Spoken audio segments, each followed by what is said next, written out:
Well, good morning, everyone. It's 9:30, so this place is for everyone. Development plan document examination hearing session is now open.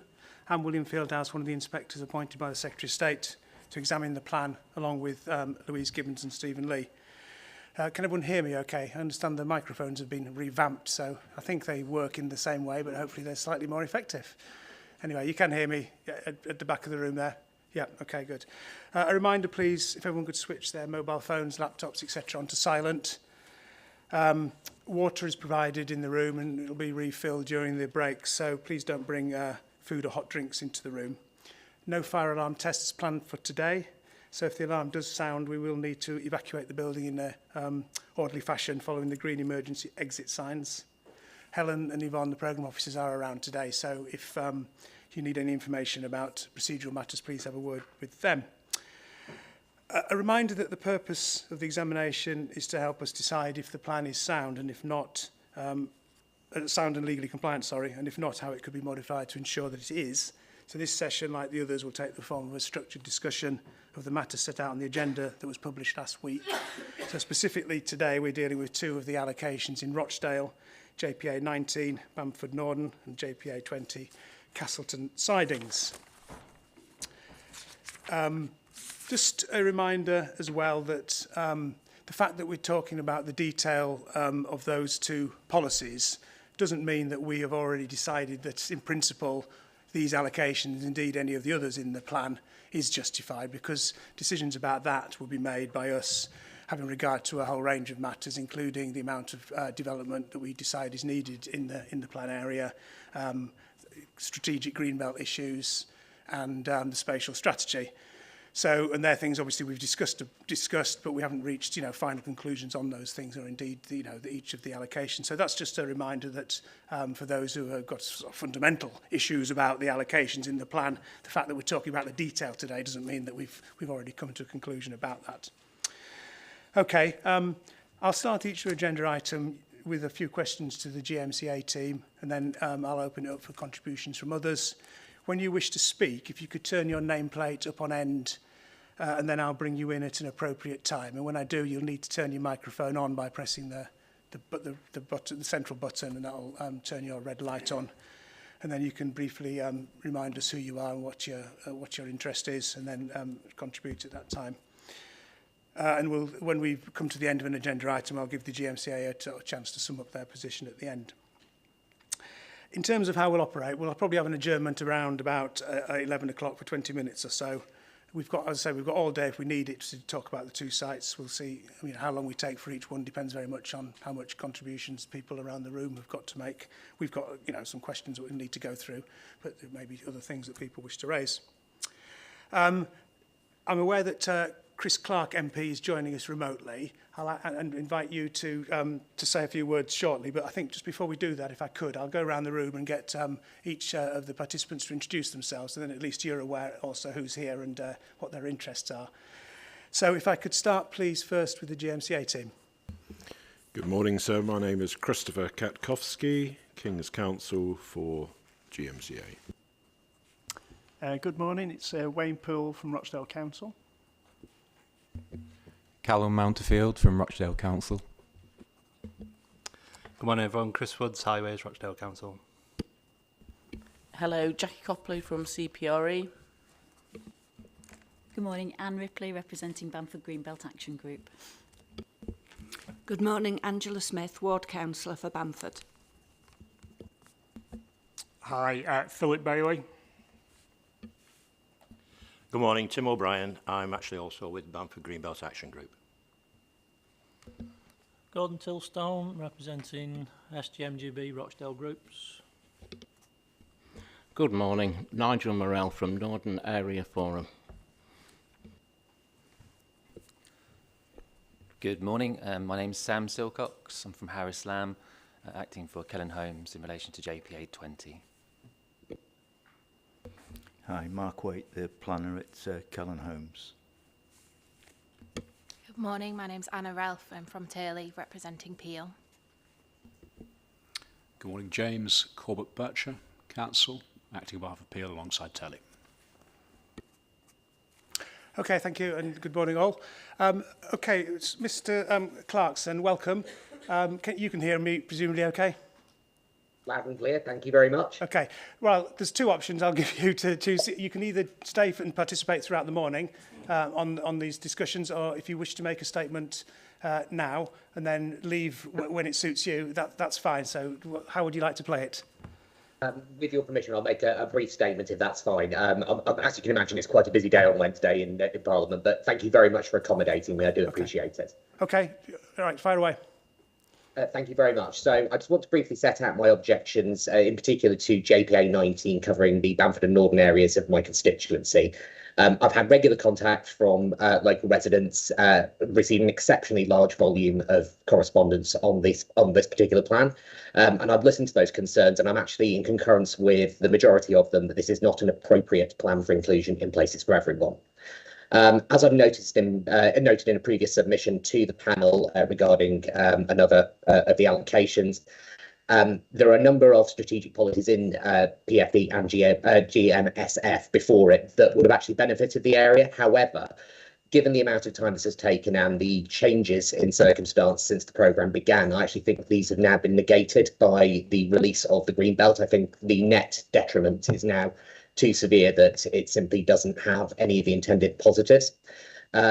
Following the withdrawal of Stockport from GMSF and Bolton's subsequent removal of their Greenbelt allocations, there are now only 8 councils contemplating the release of Greenbelt. I'd also point out that Bury and Oldham are now also reviewing their position, so this could leave as few as 6 local authorities in Greater Manchester contemplating the release of Greenbelt. On that basis, I would like to submit that PFE can't be said to be a plan supported by all 10 councils, as it was originally conceived in 2016, nor can its proposed Greenbelt allocations be considered part of a comprehensive or coherent strategy for the wider conurbation. The housing allocations on the Greenbelt have always been the main obstacle to the plan, evidenced by a myriad of local objections to GMSF and PFE to their housing Greenbelt allocations. A great many originating from my Hayward and Middleton constituency, where locals have worked cooperatively to ensure the best interests of the communities are taken into account. And I'd like to highlight in particular the work of the Greenbelt groups in Northern and Bamford, who have been exceptionally active and have been in regular touch with me. And I do thank them actually for their hard work on this.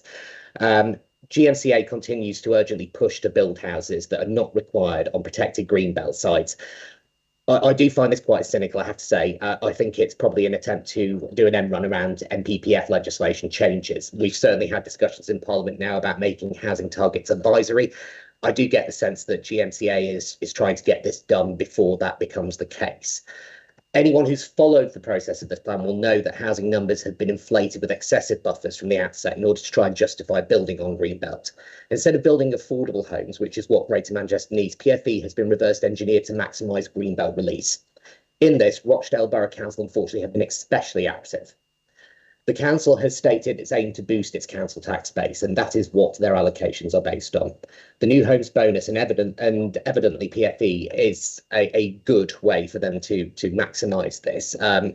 Unfortunately, during my very first meeting with the then leader of Rochdale Borough Council, it's not the current leader, I hasten to add, I was told that the council's stated aim is to build as many unaffordable homes as possible, the idea being to boost the council tax base, and I do think that PFE is being used as a vehicle for this.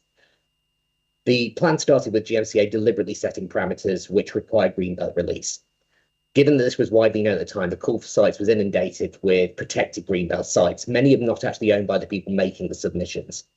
GMSF then attempted to justify building on these preferred sites by stretching the plan out as long as possible and using excessive buffer figures to boost the apparent housing need. Therefore, irreplaceable Greenbelt land will be released at the beginning of the plan period, when in reality it's not needed at all. 207 windfall sites are included in Rochdale's housing land supply for the whole period plan of 13 years. In reality, since 2015, land sufficient to build about 450 houses per year has come forward in windfall. Consequently, there's no need to release Greenbelt land at the beginning of this plan. The land should remain protected until such time as all suitable brownfield land has been developed. The government now have confirmed that housing targets are advisory, which councils really should have been aware of at the outset. I would contest that now's the time to objectively assess what housing is required in each borough and base it on evidence to need. Certainly in Rochdale, we do not have an excessive need for executive homes built on greenbelt land. What we have is a shortage of good quality, affordable homes near work and transport links. Basing the local housing needs on 2014 figures, which are now 8 years out of date and will be 10 years out of date by the time the plan is implemented, gives a maximum possible land housing need.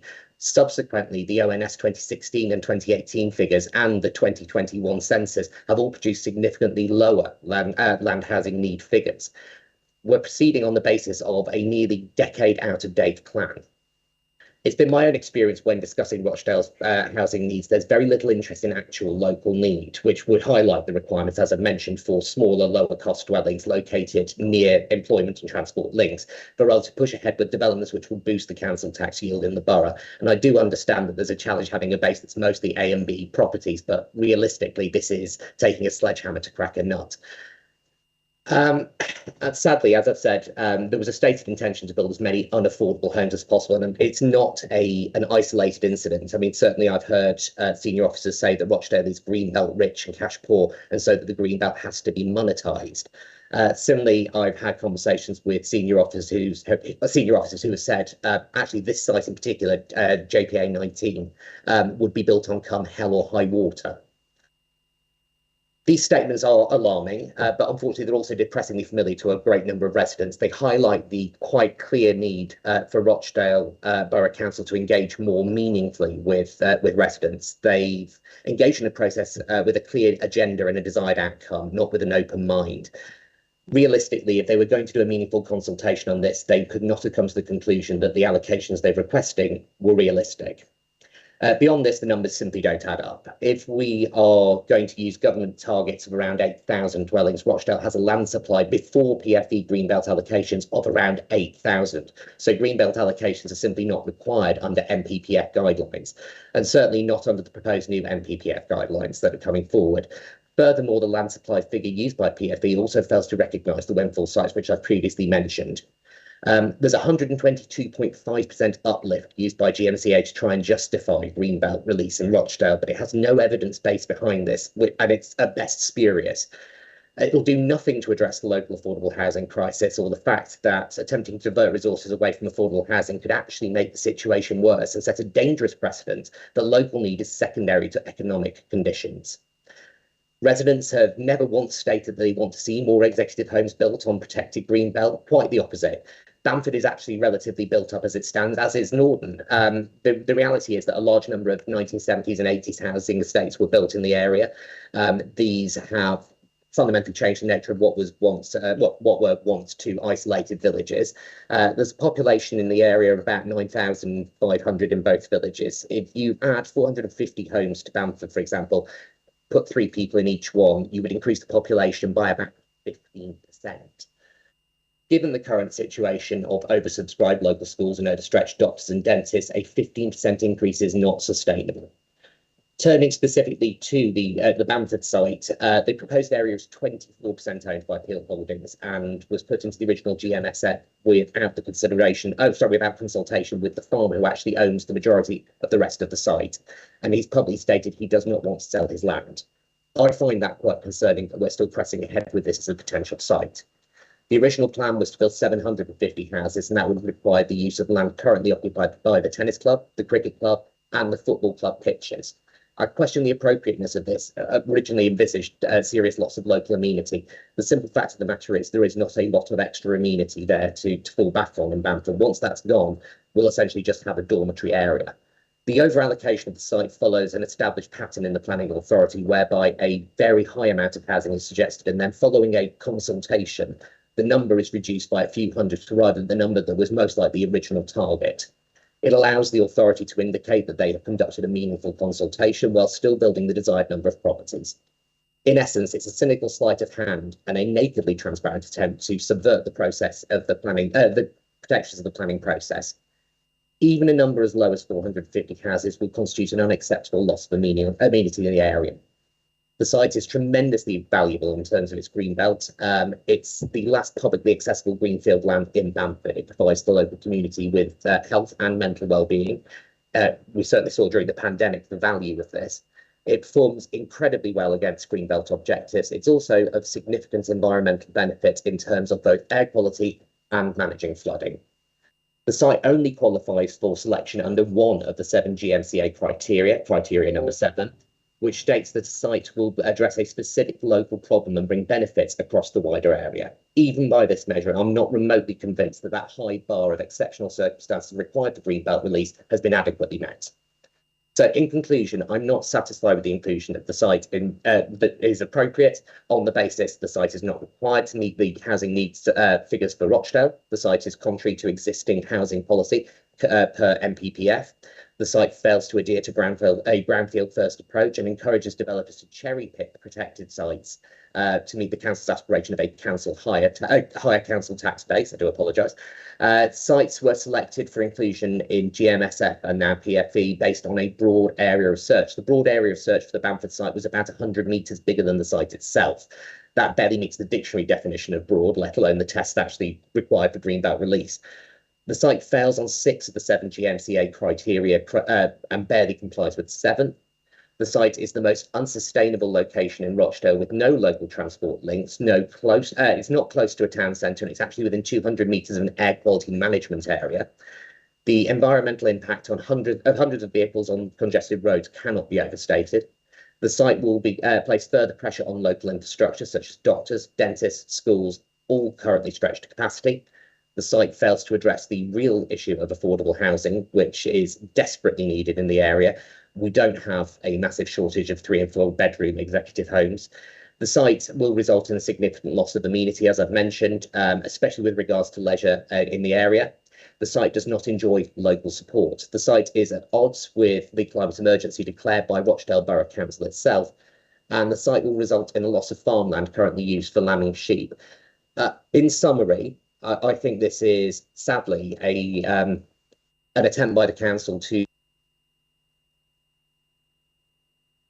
for boosting its council tax base. It's been done incredibly cynically. I am not against development, far from it. I am very, very pro-housing. We desperately have a shortage of it. There is an entire generation that can't afford to purchase a house. We do need to address that, but we need to do that by building on brownfield and by building things that people can afford to buy first time. This allocation simply does not meet that aspiration. I'm very grateful for the opportunity to address the panel, and I do apologise I won't be able to stay for the rest of the morning, but I will make a physical submission of this as well so that you have it for your records. Thank you. Okay, thank you, Mr. Clarkson. You've obviously covered a lot of ground there, which we fully understand the main points you've made. I mean, there's a mixture of the strategic issues, which I kind of alluded to earlier, which are obviously the context for why this allocation and others in the plan have been made. So we'll have to think about those. And obviously the things that you've said chime with a lot of the points made when we discussed some of those issues earlier in the examination. You've also flagged up some local issues associated with this particular site and its location, etc., which we will be going through today. So thank you very much for that. Obviously, well-informed and considered input. So if you wish to stay now, you can. If you wish to leave, that's fine. So thank you very much. Thank you very much. I'll be leaving, but thank you. Okay. I don't know whether you wish to respond to any of the points there, or we'll come back and sort of deal with some of the stuff associated with the particular allocation and the policy, obviously, as we go through the discussion this morning. But is there any points you wish to make at the stage? So, no, only to just, the MP is gone now, but only just to make the obvious point that, as you've already said, that all the strategic matters raised, which actually comprised most of the submissions made by the MP, all of those strategic matters were discussed extensively before Christmas. Obviously, we'll await your report on those points in due course.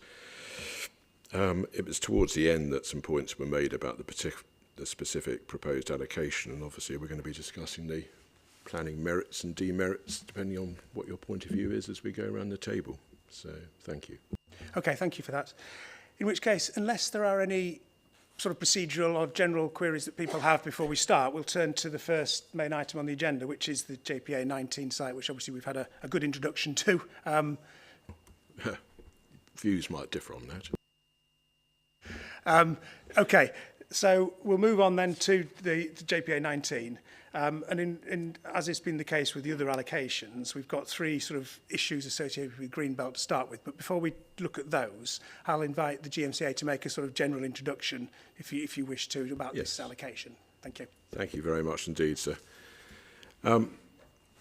Well, as we perceive it, there are various matters in favour of this proposed allocation. It would provide a housing offer that is lacking in the borough, that's to say higher value, larger family housing, together with contributing to affordable housing needs as well. We see this site as a site which has a number of potential planning benefits involved in the allocation, including delivering a high-quality sports hub. On the con side, on the negative side of the equation, obviously there's the release of Greenbelt land, although this is a site where the work that's been carried out to support the Places for Everyone plan has indicated that the degree of harm that would be caused through building on this proposed allocation would be moderate to Greenbelt purposes. So this isn't one of those high harm sites that we've been dealing with every now and again during the course of these discussions. Did indeed meet site selection criteria number 7, as you will know, sir, from the way in which the system works. Meeting one criterion is perfectly good enough in the sieving process, in the many, many thousands of sites that we sieved. There are plainly negative impacts which would be brought about, as is inevitable in developing on a site of this nature, but we see those negative impacts as all being ones which can be successfully moderated and mitigated. And in overall terms, therefore, we do see that there's a clear case in the public interest and therefore exceptional circumstances for the release of the land from the Greenbelt and its allocation as is proposed. It's a very brief summary. Okay, thank you very much for that. That's helpful. Strategic overview from a different perspective from that of Mr. Clarkson. Right, so in terms of the Greenbelt purposes and Greenbelt harm, I'll invite any contributions from others. I think there is some disagreement in this particular case about the extent to which that the amount of harm has been identified by the assessment done by ARUP on behalf of the plan-making authorities, which, as you say, is categorised these level of harm in different instances according to a systematic and sort of consistent approach that they've adopted. That's right, and that's the point. And so although as is, I would again say, inevitably the case when you put forward an assessment of that nature, when you come to an individual site, you will very often find, and we've seen it here to date at these examination hearings, some saying, well, the harm that's been identified is too high, and others saying the harm that's been identified is too low in terms of its degree. This doubtless is another one of those. But the important point about the work that's been done in relation to Places for Everyone is it's as objective an assessment as one can have, because it's looking across the entire piece of all of the Greenbelt and all of the proposed allocations, and it's adopting a consistent approach across all of them without any particular interest, vested or otherwise, in relation to a particular site. So that's a point to be borne in mind. Okay, thank you. Sorry, just before. Well, no, I may as well say this at the outset before we open up contributions, just to remind people that we're not looking at the detailed wording of the policy yet, but we'll be moving on to that as we go down the agenda items. It might just be worth reminding people that there was some proposed changes to the wording of the policy in the submitted plan that was published last week. Do you want to you may as well just deal with that now, I think, rather than later on. Just to remind people what it is and what the purpose of those changes are. Indeed, so the paper is GMCA 44 for this particular allocation, GMCA 44, and as in what has now become the time-honoured fashion, on the Friday before the week in which particular sites are discussed, GMCA publish any second thoughts, if you like, or third thoughts, proposed changes to the various policies that we'll be discussing. This one, Bamford Norden, is one of those. And we are seeking to adopt a consistent approach across these allocations. Obviously, we're finessing our approach as the discussions continue, because you've been giving us guidance in various notes which we've sought to work to.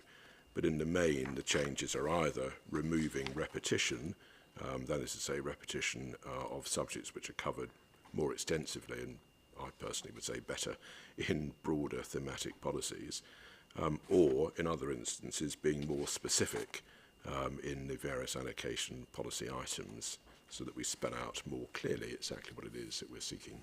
That's a brief overview.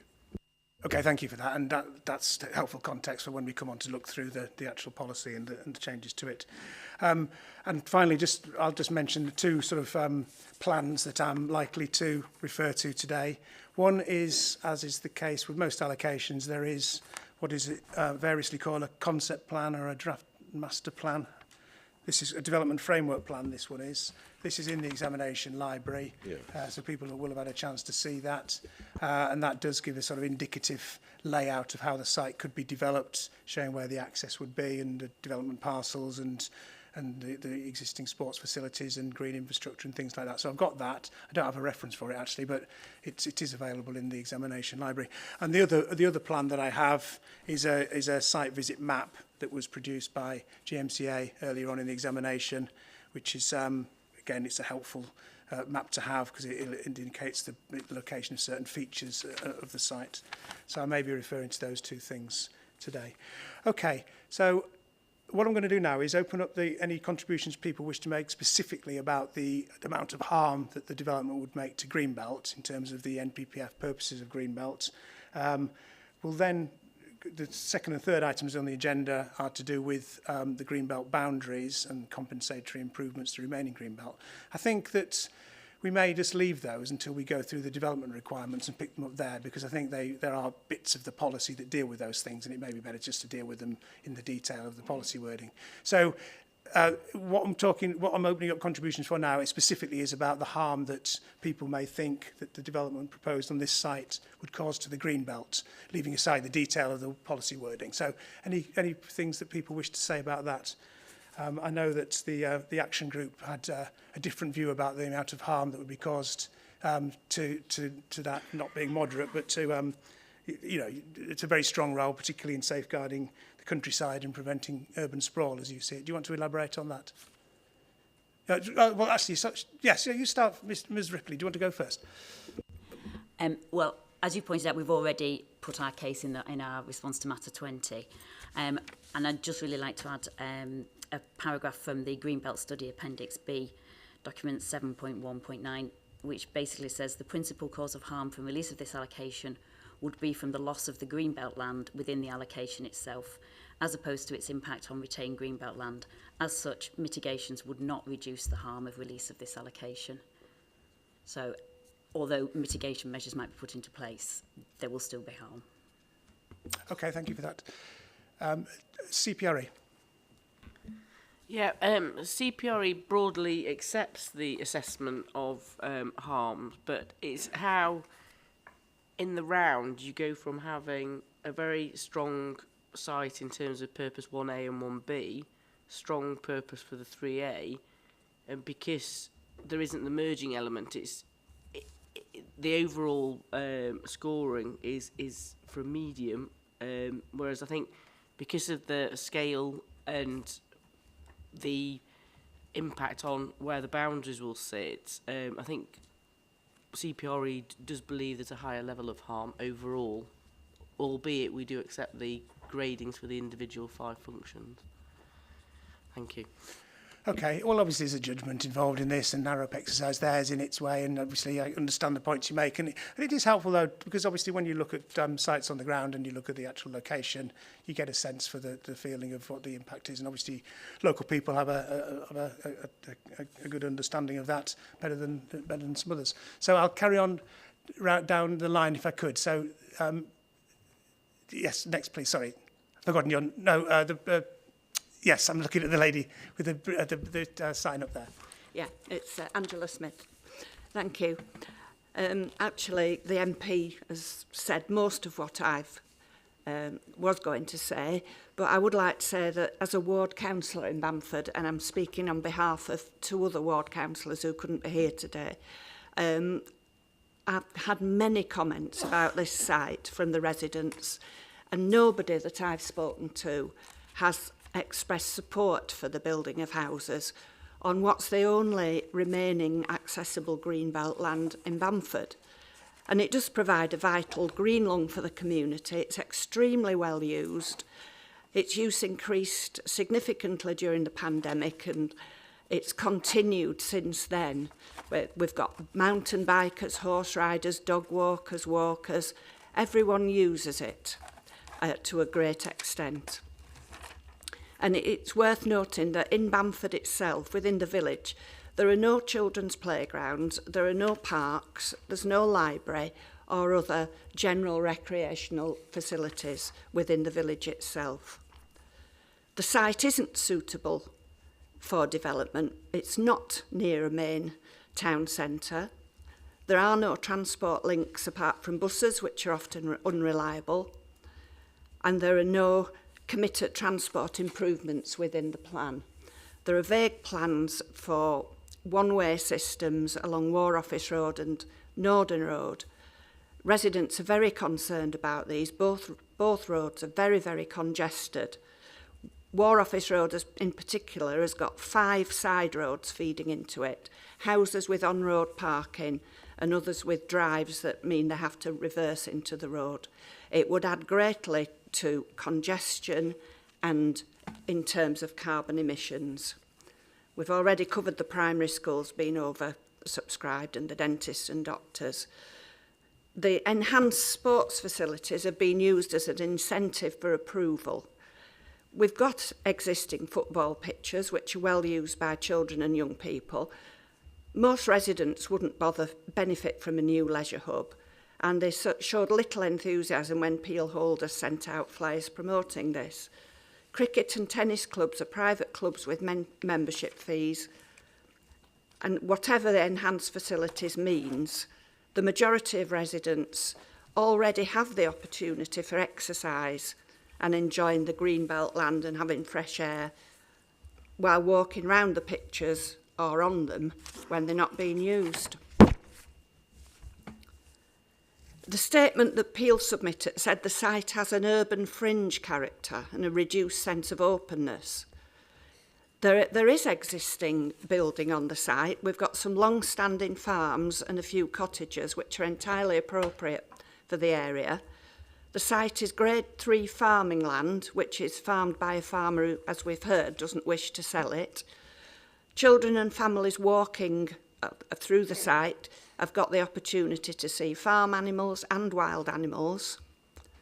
The pylons, which are cited as saying that they are unsightly and reduce the openness, would be equally unsightly in a residential development. And the thing that really irritates me is the surrounding housing areas are said to be highly visible. Well, it is possible to see houses on most areas of greenbelt land and in most rural areas.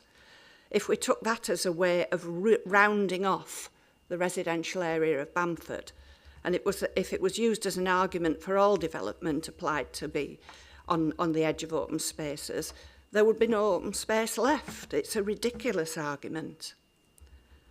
If we go back to the 70s, when the Green Belt was first proposed, it was seen as a valuable area to be retained and protected from development. Since then, there's been a great deal of development in Bamford. Some of it on open land and some on brownfield sites, such as Porrit's Mill.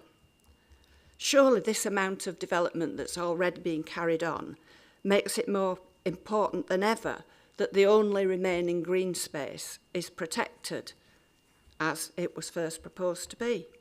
If we carry on releasing more greenbelt land because of the PFE plan, it'll mean that the Borough of Rochdale is left with undeveloped brownfield sites, and any open space is destroyed for future generations.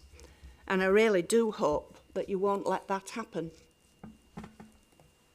Okay, thank you very much. I'll move on. Mr. O'Brien.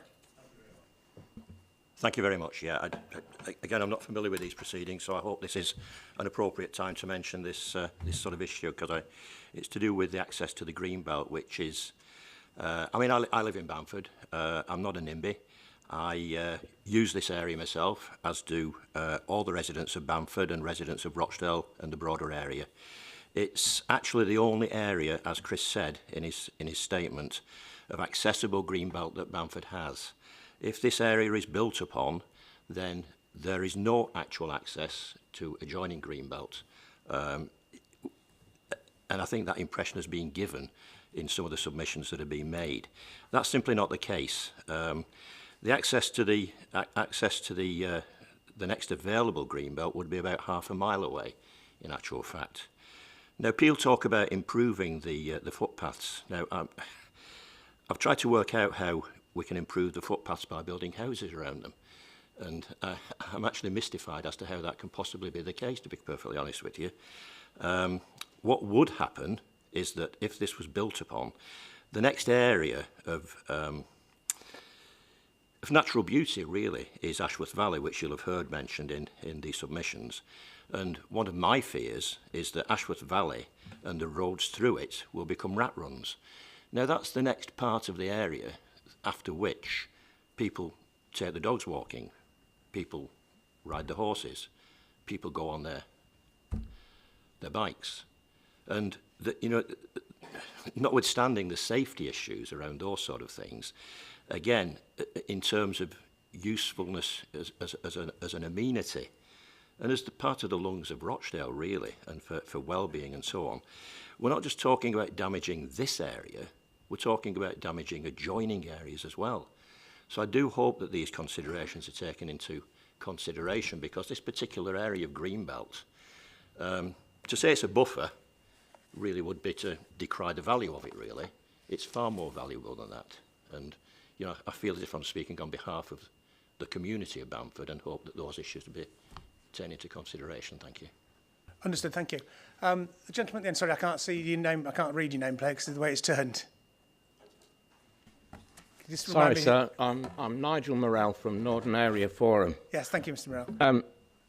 I'm here principally as a member of an adjoining community and the chair of our local area forum, which is supposed to be the interface between the council and the local population, to show joint cause with our friends in Bamford. The impact of this particular development and the deprivation of Greenbelt will be felt far wider than just the village of Bamford.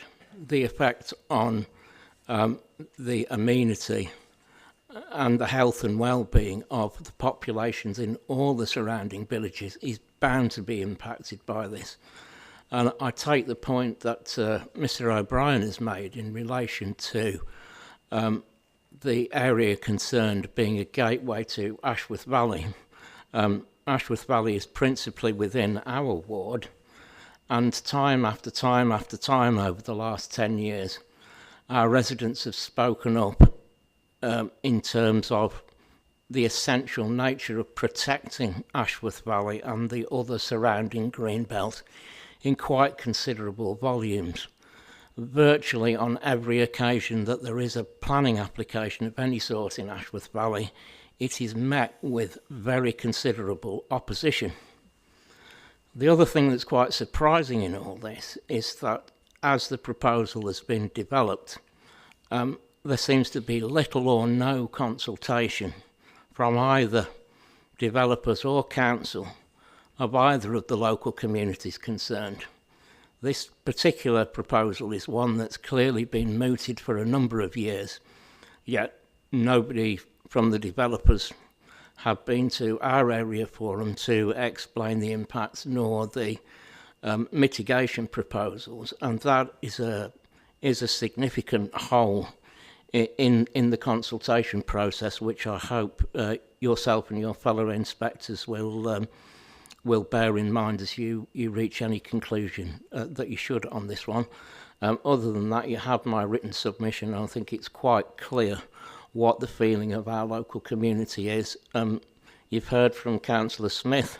I'm sure her views are echoed by our 3 ward councillors in Norden, who feel equally strongly about this, but due to business commitments, they're not able to be here today. Thank you very much. Okay, thank you, Mr. Morell, sorry. Okay, any comments from this side about Greenbelt harm that you wish to make? Or I'll go back to the GMCA and see if they just want to respond to any of those points. So I'll just say very briefly, you can see from the development framework the significant amount of open space, playing pitches that will remain when this is built out. We stand by our description, our statement of this having an urban fringe character. That's obvious, we say, when one goes onto the site. A lot of other points made on other topics, not related to Greenbelt purposes. If we may, we'll address those later on, for example, in respect of transport impacts. Yeah, please, yeah. Yeah, thank you.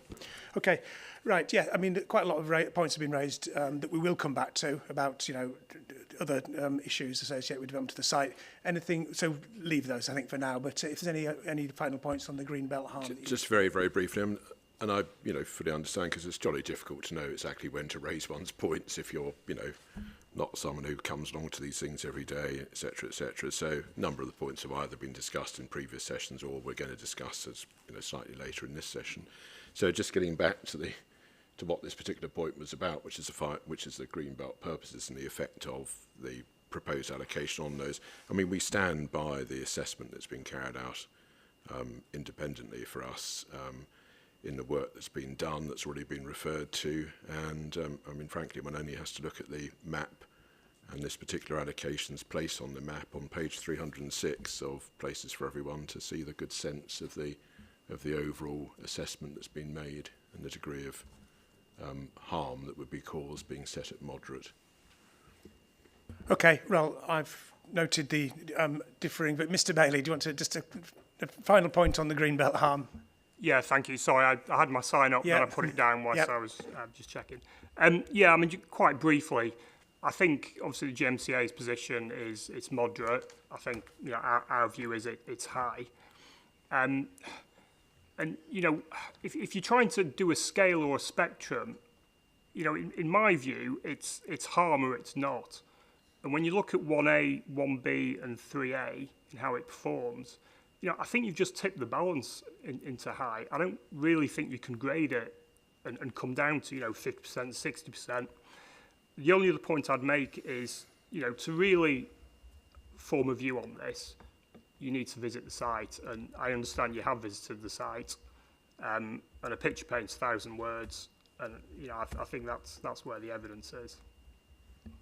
Okay, thank you. I mean, people have talked about the accessibility of the site, and obviously this particular area of agricultural land and sports pitches, etc., is crossed by a relatively large number of footpaths compared to some parts of Greenbelt that maybe have been released. So understand the points about that, and obviously it's also bordered by Jowkin Lane, which itself is a public right of way, isn't it? So I understand the points about its accessibility and its use, and we'll come back to some of those things as we talk about the other aspects of the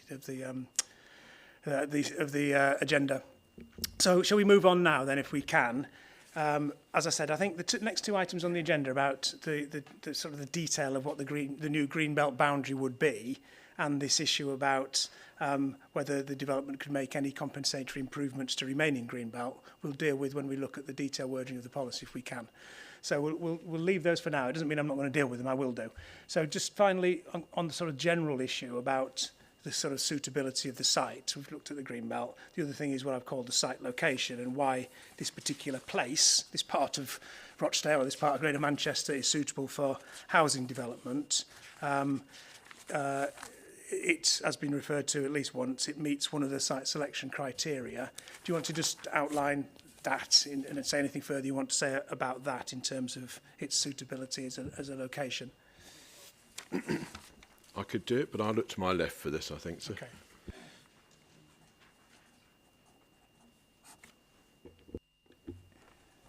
Thank you, sir. Yes. Yeah, I mean, in terms of looking at kind of Rochdale, in terms of the kind of current housing offer, obviously the site, as noted in paragraph 4.48 of the plan, there were a number of sites located because of the opportunity they provided to deliver perhaps a certain type of housing that was in short supply in the relative boroughs, so that this was one of those. Linked to that, obviously, the overall strategic aim of boosting northern competitiveness and the ability to attract more highly paid, highly skilled workers to reflect the overall economic growth aspirations of the authority in this part of the conurbation. I mean, just in terms of the kind of current imbalance of the housing stock, currently there's 71.1% properties in council tax bands A and B. That compares nationally to only 43.8%, and is also lower than the Greater Manchester average of around 65%. In terms of the ability of this site, the variability work obviously looked at value areas. Rochdale doesn't have any value area 1s, but it does have some value area 2s, of which this is, which Norden is one of those. So, like I say, this was considered to be an opportunity, you know, in terms of one of our better opportunities in the borough to deliver that type of housing that we feel is in short supply and would contribute to boosting northern competitiveness. In addition to that, and it's also obviously picked up in relation to some of the opportunities, that, you know, the idea of improving the sports hub, and obviously the policy includes reference to the opportunities that exist to enhance and significantly enhance that facility at the moment. So that's it, sir. Okay, thank you. Yeah, this issue about providing, widening the housing stock and providing the types of homes that are in short supply in a particular part of Greater Manchester, and in this case in Rochdale in particular, I was going to ask a question about that because it's come up quite often. So you've referred there to the evidence about the council tax bands, which is one way of looking at it. That's about property values, essentially. In terms of talking about the need for larger family homes, do you have, in very headline terms, an understanding and analysis of what the stock is, in you know, the makeup of the stock is in terms of the relative amount of those compared to other forms of housing?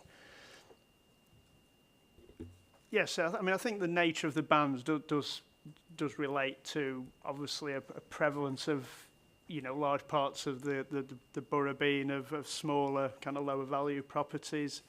Certainly when we do as well in terms of affordable needs assessment, I think obviously there's certain expectations about what people might move into, but there's always greater demand for larger properties as well when it comes to affordable housing, and I think that probably reflects some of the kind of larger households in certain parts of the borough that are currently probably in smaller accommodation.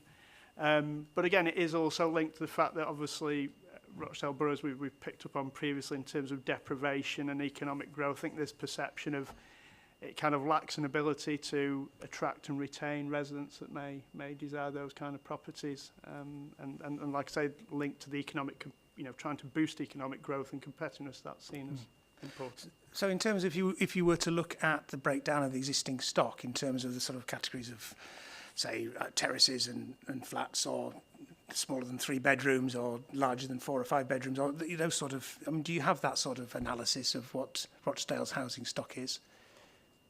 I don't have that breakdown in front of me. I've said the council tax bands, but yeah, that could be provided. Sorry, I didn't mean do you have it to hand now, but does it exist? I mean, you know, Rochdale say we need to have more larger, higher value, better homes, but there is some evidence behind that, is there? Yeah, I mean, well, it's obviously based on the fact that, you know, given the lack of, you know, that accommodation that exists in the borough at the moment, and you know, it is, like I say, that is seen as a constraint to being able to accommodate economic growth. Okay. Would you like us in due course to I'll leave it with me, and we'll have a think about what would be, if there's a specific question we'd like to answer. I think it might be helpful. Okay, thank you. Mr. Bailey, your sign, anything further you want to say about the site location in terms of its, I suppose the question, we may as well deal with this now before we get onto it. There was reference made to, well, 3 things about the location, I suppose. One, you've alluded to the fact that if you look at it on a map, it fits in, it rounds off, whatever you want to call it, in terms of the urban area, in terms of it has been developed areas, obviously to the north and to the east and to an extent to the south. the two other things that have been said is about the accessibility to public transport and to shops and services and things. There not being a town centre nearby, for example. Do you want to just briefly deal with those before we get sort of other comments from others? Yes, I mean, I think it was reference to the fact that there is bus services to the site. As I understand it, that's quite a frequent service. I think we're up to about 7 an hour, I think, at War Office Road at the top of there.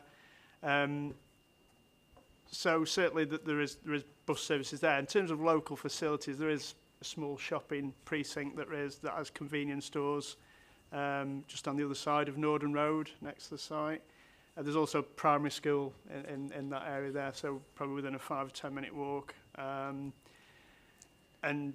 so, you know, in terms of local services, at that, you know, certainly close to the site and also that are accessible by bus. The bus is linked between Bury and Rochdale, so obviously you've got facilities that exist there. So I think our view is that it's fairly well connected as services that make it an appropriate location for residential dwelling. Okay, so basically the main bus route is Norden Road. So residents would use that, or did you say War Office Road to the north? Or both those things? Yes, I think, as I understand it, it kind of comes round to that top of War Office Road, the buses, yeah. Okay. And in terms of the way this site would be developed, we'll come on to the detail later, but would it be one where bus services would run into the site, or would that not be possible in this particular case? I think the local assessment talks more about bus stop upgrades on the main road. Like I say, I don't think even from within the site it would be too distant in terms of accessing those bus services. I mean, whether there was an opportunity in due course to increase services to look at that, but certainly, you know, the services at present come obviously right adjacent to the site. And from your point of view, they'd be within reasonable walking distance of all the parts of the site, so that they'd be, if people wish to use the bus rather than the car, it would be possible for them to do so. Yes, sir. Yeah. Okay. Thank you. And you dealt with the issue about the local facilities there are, local Tesco and other local shops and primary school. Okay. So that's it. I think, is it? That's the main sort of locational information that we have about this particular place. Right, let's, without getting into the sort of detail of the policy, it's about, in general terms, anything else about the actual location of this bit of land for its being suitable for 450 homes. Councillor Smith. Thank you. Just to clarify about the bus services, the bus doesn't go up Norden Road. It goes from Bury to Rochdale, it goes up War Office Road, and then to the higher part of Norden Road. To Bury, it comes down Norden Road from Edenfield Road and then down War Office Road. It's currently very unreliable. There may be 7 services an hour on paper, but that doesn't very often happen. So you'd be saying that the future residents living on this site, you don't think they'd have an easy walk to a bus stop? They would have to walk across either to War Office Road, or they would have to walk further up Norden Road to get a bus. Yes. Okay, thank you. Right, Mr. Bailey. Hi, I just wanted to pick up on the shortage of supply that we heard about, and to me that is really crucial, and I'm really struggling with how the evidence supports that. Sorry, you're talking about the question I raised about, is there a shortage of larger 3 or 4 or 5 bedroom properties, family homes or something? Did Mr. Poole respond, I think? Yeah. So really, in my mind, you know, there's a shortage of supply, and I can see that can be evidenced, and, you know, that's fine. You know, there's a shortage of supply of a lot of things in Rochdale. You know, there's no 70-floor skyscrapers, but that doesn't mean there's a demand. So I accept the supply side argument, and there might be some evidence for that, but how does that translate into demand? I'm just not seeing that there's a need. There's no unmet need. There's no demand. I just can't see that that's been evidenced anywhere. And, you know, from an exceptional circumstance perspective, it's a high bar, exceptional circumstances, I think, need exceptional evidence, and I just haven't seen any evidence that executive homes are needed. There was an article in the Manchester Evening News recently that said, or it listed, the most popular houses in each of the boroughs. And the most popular house in Rochdale is a terrace, because that's where the demand is. That's the affordable housing. That's what we should be focusing on. So my question is, and I might have missed it, but where's the actual evidence that the demand for these executive homes is?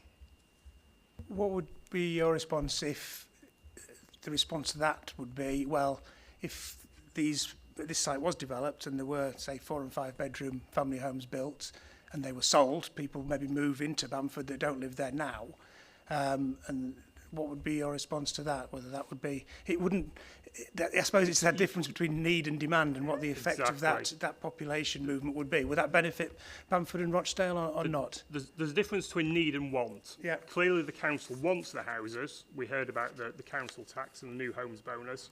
And again, I accept that, but that's not what exceptional circumstances is about. And I think you've got to look at this on an ex ante. You can't think, oh, in the future, if we sell them, that will evidence that the demand was here. You've got to look at this ex ante. What are the facts we've got at the moment? And can we form an opinion as to exceptional circumstance and whether that high bar's been met? And it just seems as if it's this aspirational wish list to develop executive homes when I haven't seen the evidence, I'm afraid. But if I were to assume that the houses would be sold if they were built and it would be new people, new families moving into the area, would that be a good thing or would that not necessarily be a good thing? Would that help Rochdale and Bamford? Well, it might do, and that sort of begs another question that I was going to ask for some clarification on, which is the criteria 7. And that specifically says that it would deliver significant local benefits, which I think is what you're touching on there. So what are those local benefits? I'm just not sure I understand. Is it local benefits to the council or local benefits to the residents? And criteria 7 also goes on to say that it's about addressing a major local problem. And again, is that a problem of the council? Is it a problem of the residents? What is the problem? So I know those are more questions than answers, and I apologise. No, that's fine. But you know, I think it would be helpful if we could try and understand some of that, if that makes sense. Yeah. Okay. No, thank you, Mr. Bailey. That's helpful. Right, Mr. Morell. Thank you, sir. I'd just like to endorse the point made by Councillor Smith, because she is pointing to the fact that local bus services are already inadequate and haphazard, and inspectors may or may not be aware that Transport for Greater Manchester is undertaking a very significant review of bus services throughout their area, and this again may impact unfavourably on rural and semi-rural bus services and the provision thereof. Public transport is clearly a major issue concerning this development, because there is already a major problem of congestion at peak times on all the roads leading into and out of Bamford, which has significant effects on the way the residents go about their daily business. Their amenity and safety, and particularly those of people such as horse riders and runners, is unfavourably impacted by that situation, and the provision of an appropriate bus service is therefore crucial and something which developers and council would need to provide specific reassurance on. Thank you. We'll just have a momentary pause. I think we have a technical problem with one of the microphones. I see it's not sabotage, but you never know, I suppose.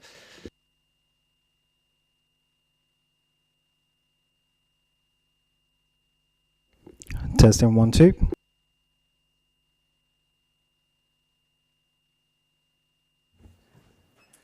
Okay, thanks.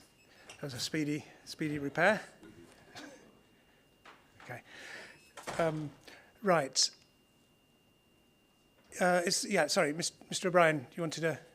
Yeah, thanks very much. Yeah, I'd also like to sort of reiterate the comments made about the transport system, because I, being in the maybe fortunate position of having a bus pass, do use those buses, and sometimes you go to the bus stop in hope rather than expectation, such is the nature, and particularly at weekends when they're particularly unreliable. There's also a comment in one of the submissions by Peel that says that there's actually a bus that goes to Manchester at peak times. That bus ceased to exist several years ago, to the best of my knowledge. And there's also a bus which now goes to Manchester from Haywood, which the providers are actually withdrawing. So the connectivity is actually becoming even less. Something that Chris said struck a chord with me, and it's about this idea of monetising the green belt, because I actually met with the previous council leader on behalf of the Green Belt Action Group, and there was no mention in our meeting of northern competitiveness. There was no mention of attracting skilled labour. There was no mention of rebalancing the housing stock. There was no mention of the sports hubs. There was no mention of a spatial rebalancing. There was a lot of mention of maximising council tax take. And there was a lot of talk about the fact that the housing supply in Rochdale is predominantly in the lower value area, and that because of, and I quote, Tory government cuts, something had to be done, which perhaps, you know, provides another rationale for why areas like Bamford are being looked at. Thanks very much. Okay, understood the point. You know, several people have made it, and clearly what the you know, your view of what the incentive is for providing these sort of homes. So we got that. Yeah, Peel. So thank you very much. We think that Mr. Poole has addressed most of the accessibility, sustainability issues, but there have been a number of comments on buses. And for that purpose, I've got Mr. Hibbert here from TTHC, who really is the expert in these matters. If I could just hand over to him to address those. Good morning. Just to clarify, in terms of the bus services, the route that they take is the northern section of Northern Road, past the local centre, and then down War Office Road. So that's the... perhaps there was a bit of confusion maybe over yeah, I've got it, the geography of it, I think, yeah. In terms of what those buses serve, if you look at the commuter time period and analyse the Bamford ward, then the existing bus services serve over 80% of those work destinations, including Manchester, and those bus services do still exist. It's a very early service to Manchester because of the distance involved, and a late service coming back, obviously, in the evening. But the frequency set out by Mr. Poole was about right. It's there's about one every 10 minutes. That continues on a Saturday, and it's about half that provision on a Sunday. So in general terms, it's fairly well served, actually, by existing bus services. Okay, thank you for that. Mr. O'Brien. Could I just seek clarification on this Manchester bus service? Because obviously I'm ill-informed on this. I was led to believe it was a peak time service. So is the one at 9 o'clock in the morning, for example? Is the one at 5 o'clock in the evening, for example? They start from 6 in the morning, and there's 3 early morning commuter services to get you into Manchester for a work start. Is there one at 9 o'clock in the morning? No, there isn't one at 9 o'clock, because obviously for most people that will be later, too late for work. Not for some people, maybe. Okay, thank you. I think. Thank you. Sorry, I do apologise for that. No, that's okay. I think I've got enough understanding about the nature of the bus services, and we can form a view about that, and indeed the likelihood of future residents choosing to use those services, living on different parts of the site, you know, relative to where the bus stops are, etc., and the fact that most would be likely to have homes. Cars. Right, so I'm going to move on now. Sorry, do anything further on the site location before we move on to looking at the wording of the policy? Not much, just very little, sir. Just really in relation to Mr. Bailey's points, exceptional circumstances, where's the evidence, etc., etc. I mean, as you'll know, sir, I mean, this site is one of a number that is being put forward in effect in terms of its ability to transform local circumstances and the local market in relation to housing. So I'll just put that marker down, if you like. And as for references which were made by Mr. O'Brien to monetise, and by the local MP, to monetising the green belt and what the former leader of the council may or may not have said. Just to be clear, obviously, you know, we're here representing the 9 plan-making authorities. We have a particular strategy that we've explained before Christmas. We see this site fitting very well with that overall strategy. I've no idea what was and what wasn't said by the former leader of the council. I'm not here representing the former leader of the council. I'm here representing 9 local plan-making authorities who are making a joint local plan in the public interest, looking at planning circumstances. Our entire case, for good, bad or indifferent, is based on material planning considerations, things relevant to planning. Yeah, understood. And obviously we've had, you know, as I said right at the beginning here, you know, the need for sites such as this, it depends a lot on what the overall strategy is, what the amount of housing is that's needed, and things like. And that's what I was interested to know about, exactly in what way would larger family homes, you know, assist with the delivery of that strategy in this particular location. And I think we've had different views about that, and that's helpful. And as I said, if there's anything further about that that we need, we'll let you know on that. So let me now move on, if we can, please, to the agenda item, which is basically question 20.5 originally. It is about, and the subsequent changes that the GMCA have put forward to the wording of policy JPA 19. So I think the easiest way to do that is to, hopefully people have found the version of the policy that was published on Friday, I think, which is in this document GMCA 44. Does anyone not has not seen that or not got access to that? Good, you're all well prepared then. So I think the easiest way to do this is to go through that version of the policy, and you know, I can ask you to explain why it needed to be changed from what it was originally. We then talk about how it's ended up and whether that is meets the tests of soundness in terms of being effective in terms of helping to achieve sustainable development on this site, and justified in terms of justified requirements for what it's asking for.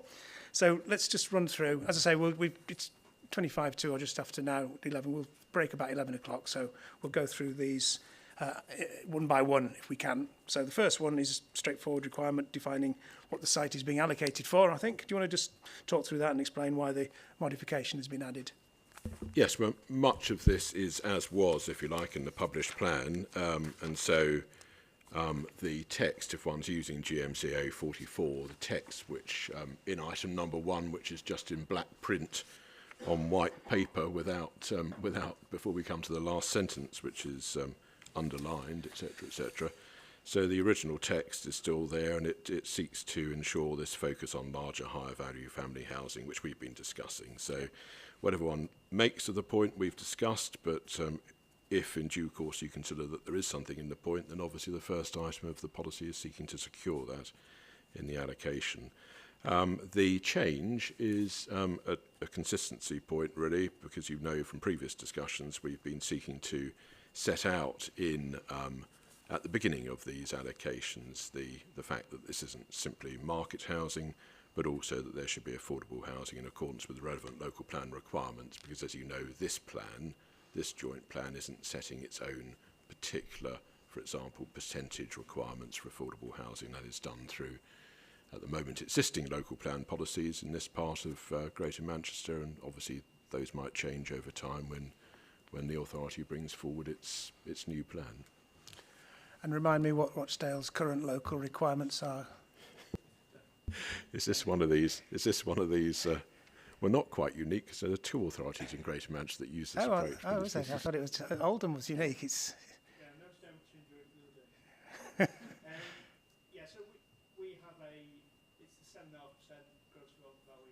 Right. Okay. That does. The plan document that does explain that further. It generally equates to 15%. So when we've been calculating figures for discussion here, we've used that 15%. So basically, it generates, as we've seen, a value in the scheme that we use to affordable housing. That. I think the reason being was just to make it equitable between different types and tenures. And so that was the logic behind it. So on a site like this where the aim is to achieve, for the market element, larger, higher value family housing, presumably the gross development value of those market homes would be relatively high compared to some other sites in Rochdale. Yes, possibly so, yeah. So the 7.5% could possibly, I mean, it's the purpose, therefore, in a site such as this, where it is generating those more expensive homes, would be more likely to generate more affordable homes as well, as a proportion. That's possible, so yes. I mean, it, like I say, it depends on the agreed mix and tenure based on needs at the time. Yeah. You know, in terms of whether it's social rent, intermediate, discounted market. So, right. So yeah, but that's the base of it. Yeah. And in terms of what that 15%, say that would be, what would that be? 45 and 50 or so homes. 68. And that presumably would be a balance that would be between not compromising the viability of the development overall and meeting needs. Is that the case? There is a need for affordable homes in this part of Rochdale, is there? Yes. So I mean, in terms of our most recent strategic housing market assessment, there are needs.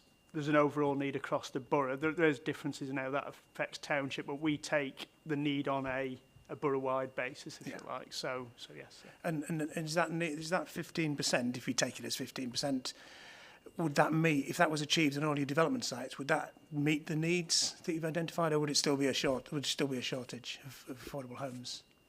I mean, obviously that percentage is, because that's come that's through our core strategy at the moment and represents. So that's been tested, I suppose, through that process in terms of kind of viability of plan policy at the time. So that's what Luke. I mean, obviously, so that's the position that we would look at the moment in terms of a proportion. But you'll know, so from our discussions before Christmas in relation to...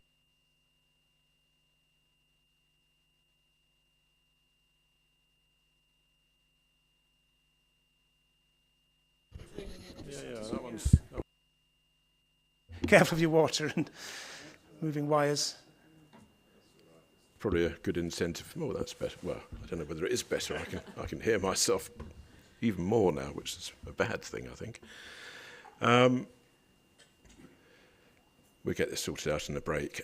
So you'll remember, and I'm now trying to remember what on earth I was going to say, you'll remember that before Christmas when we discussed affordable housing at the Greater Manchester, well, 10 authorities minus one, because Stockport aren't in the gang. You remember when we discussed this before Christmas, sir, that actually the planning, application and permission process and its predecessor, obviously the allocation process, will only deliver a relatively limited amount of the affordable housing overall that's required. And you'll remember we looked into this before Christmas as to the other ways in which affordable housing is provided in Greater Manchester and will continue to be provided in Greater Manchester through public funded initiatives. So in no version of the world will any form of places for everyone or supercharged places for everyone ever sort of tackle 100% of affordable housing needs through the planning process, because that's simply not possible. Yeah, understood. That context, I suppose, yes, thank you for reminding me of that. It's what I assumed was the case, and I was just trying to understand at a local level whether that was still the same picture. And I think, but from your understanding from Rochdale, you're reasonably confident that around 68 affordable homes could be viably developed on this site as part of this overall scale of development. That's the sort of contribution you'd expect. Yes, so that's what's been factored into the viability. Yeah. Okay, thank you for that.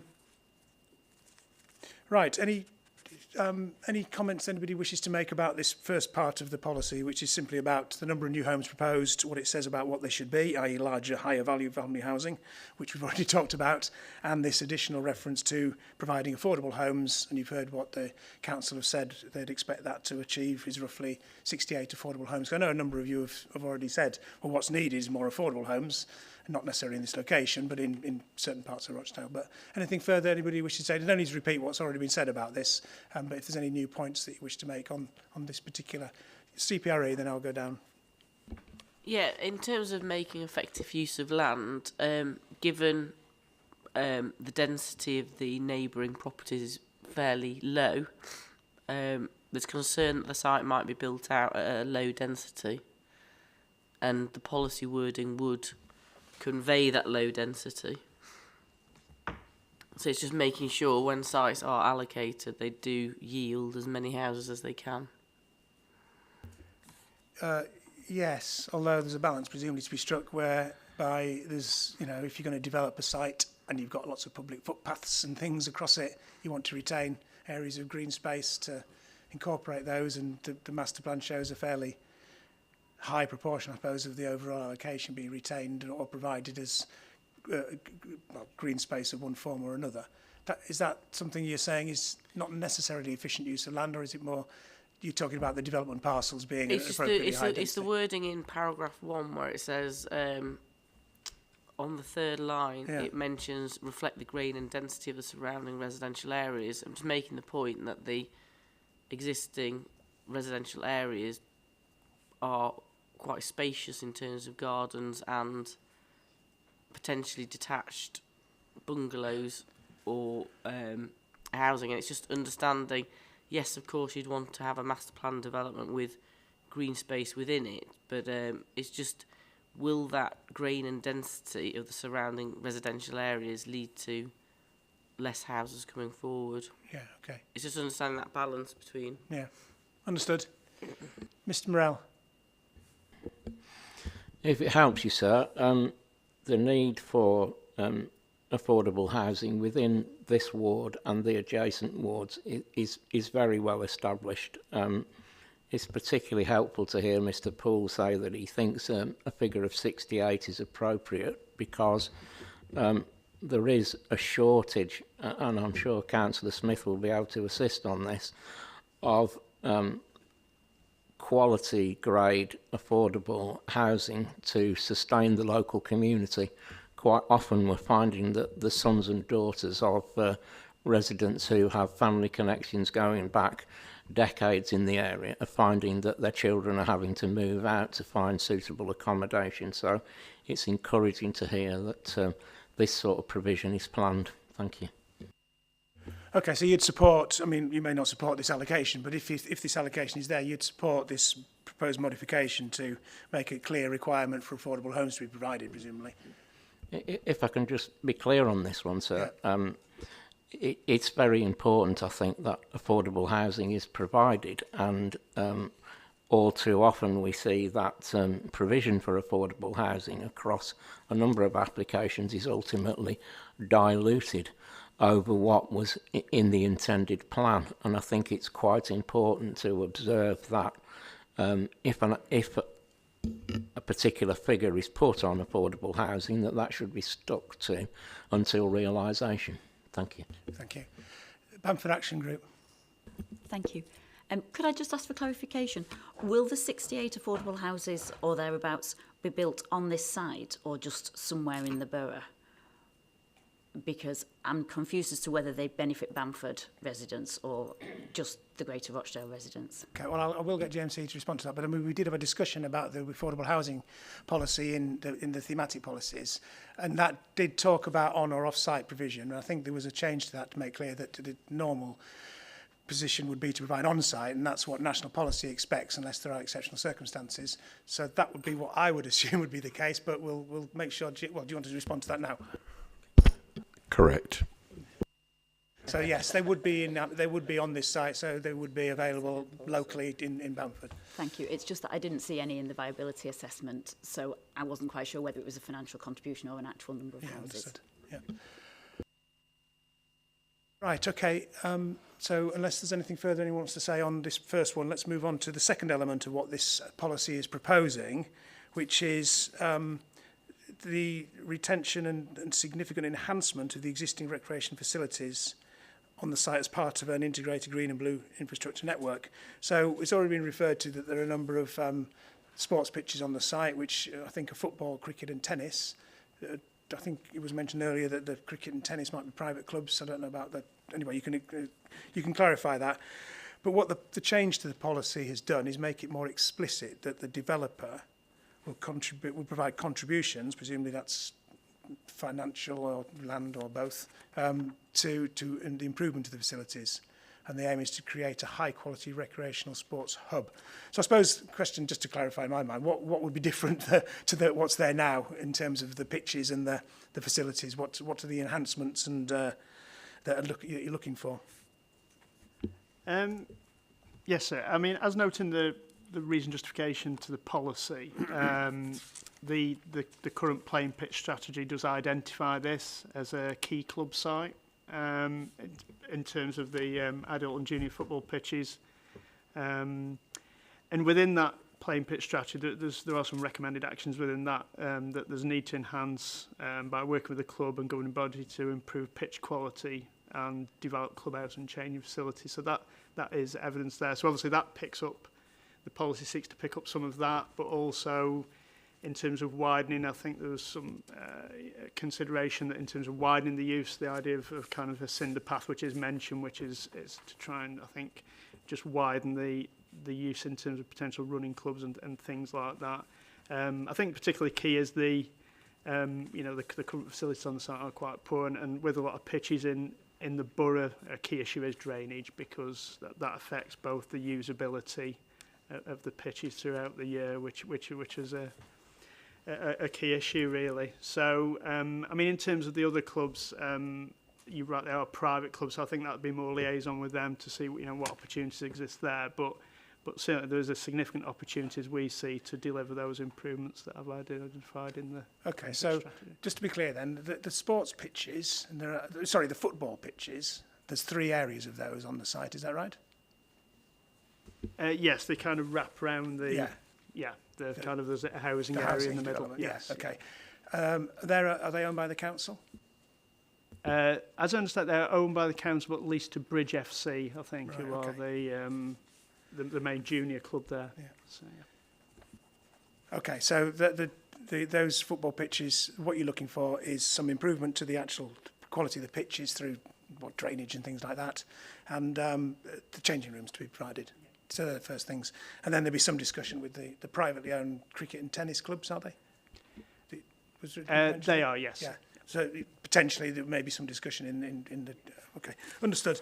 And so, and the reference to a sports hub is not... you mentioned sort of maybe widening the use of it, looking for opportunities to provide new facilities like a running track or whatever, a cinder red track around the pitches or something. Is that...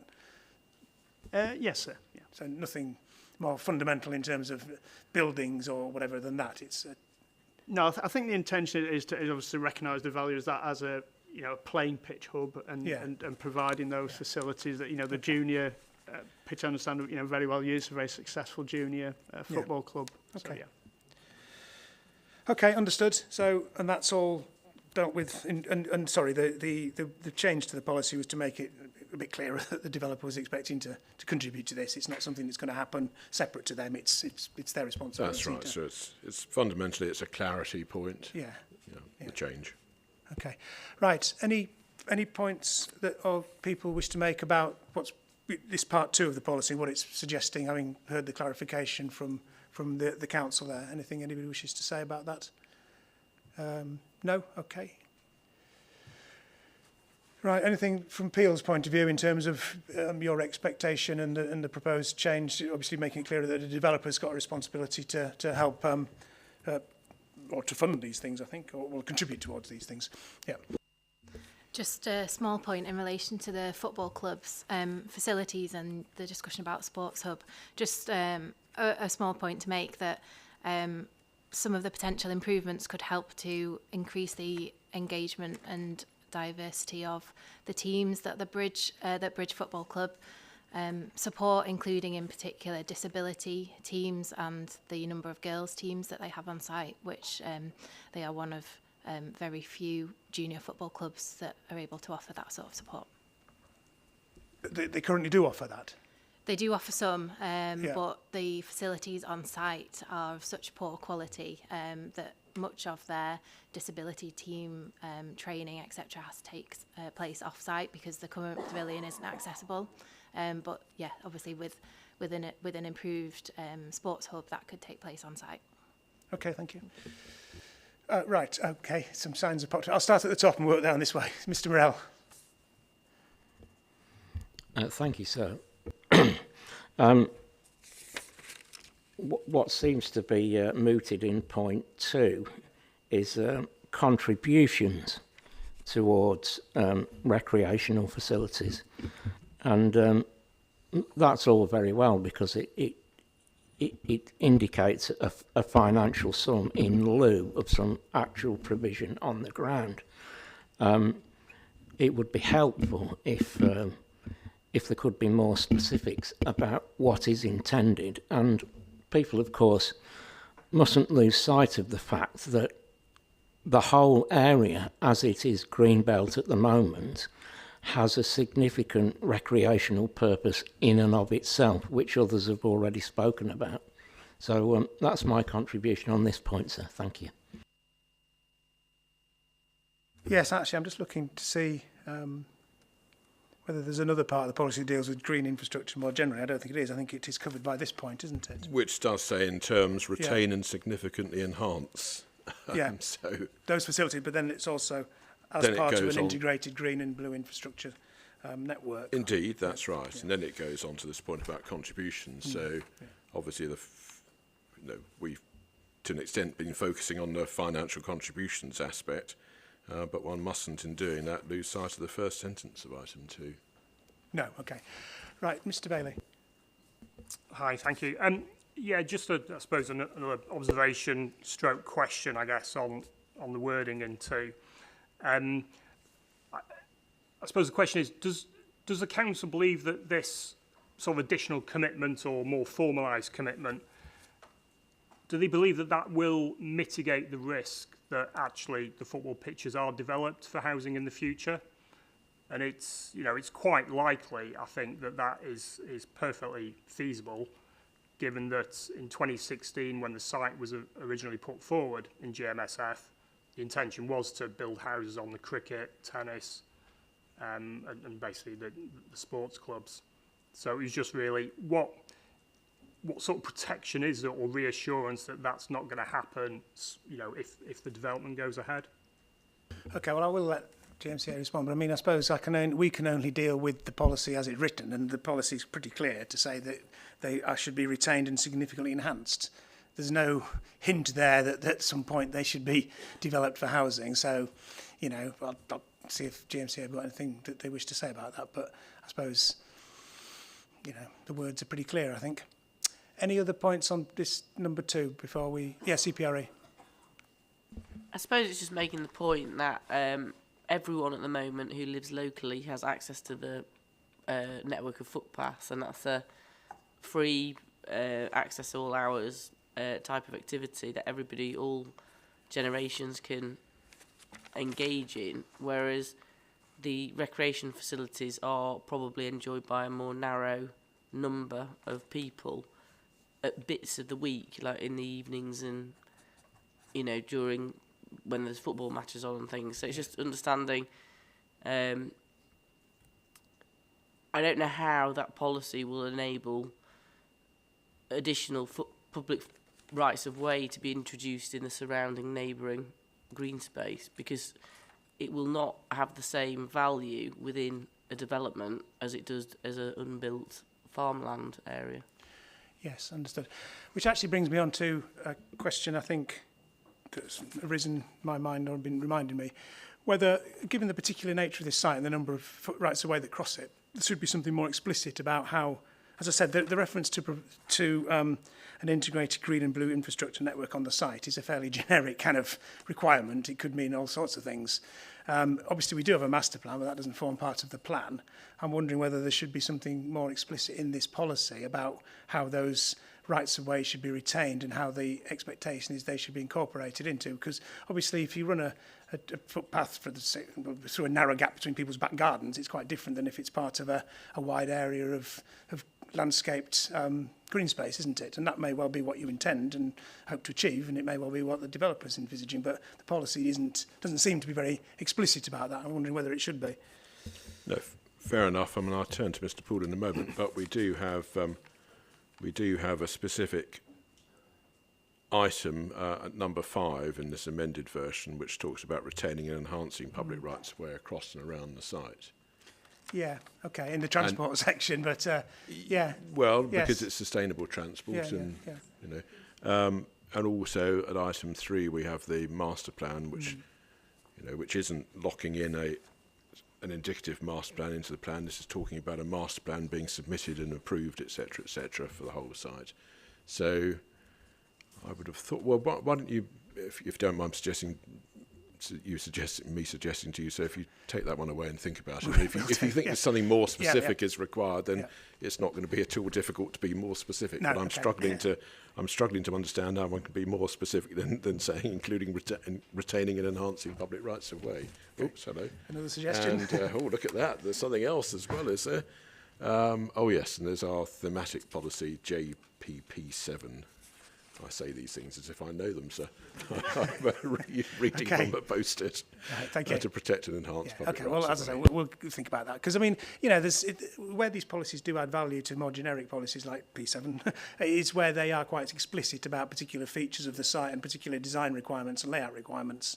It seems to me that that's the kind of added value that they can have. So. No, I understand that, sir, and if you can, in due course, I'll set the challenge of how can one be more specific than retaining and enhancing public rights of way across? I can always write a policy. I'm sure you can suggest a few words to this. Right, Peel.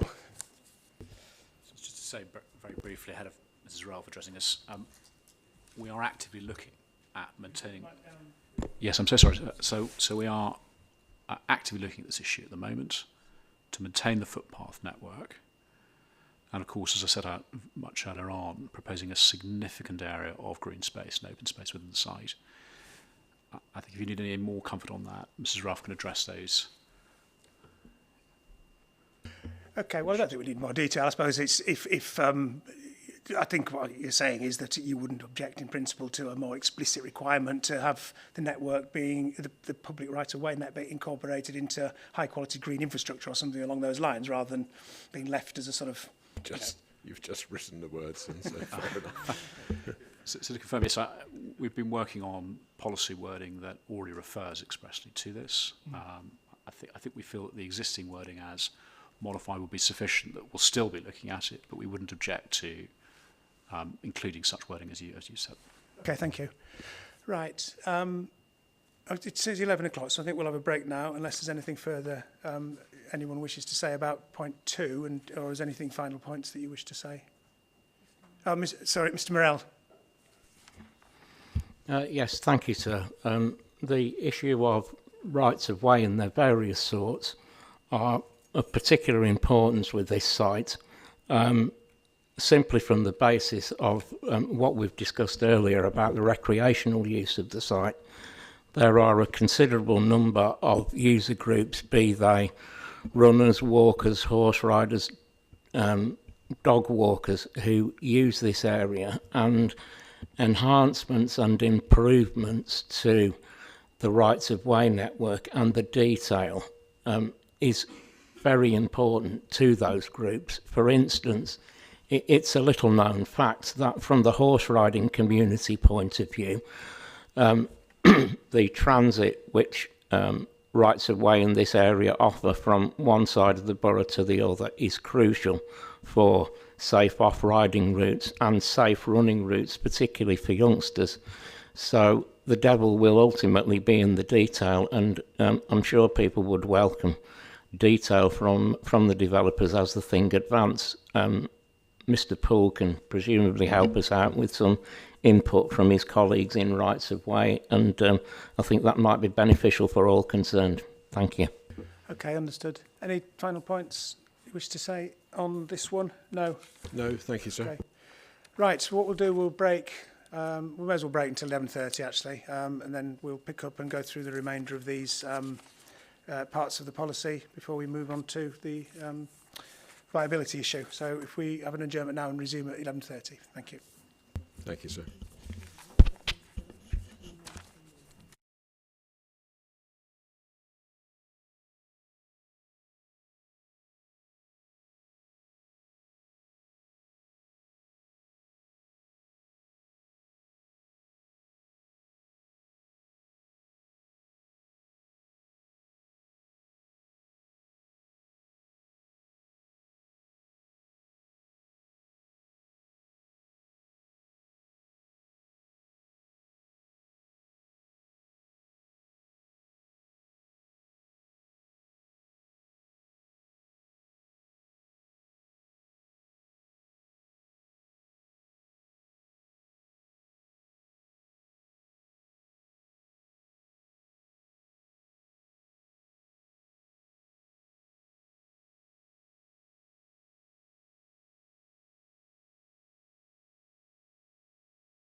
Okay, it's 11:30, so we'll resume now if we could please.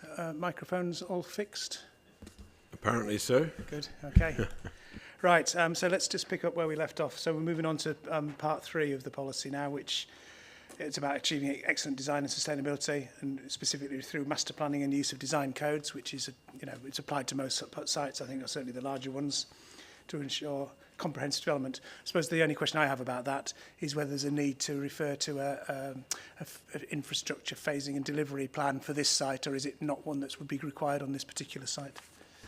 So I think in discussions we've come to the view that it isn't required on this particular proposed allocation. Is that because it's being promoted as one whole comprehensive scheme anyway, or under the nature of the infrastructure that's required? Or? It's the nature of the infrastructure that's required. Right, okay. Or not required.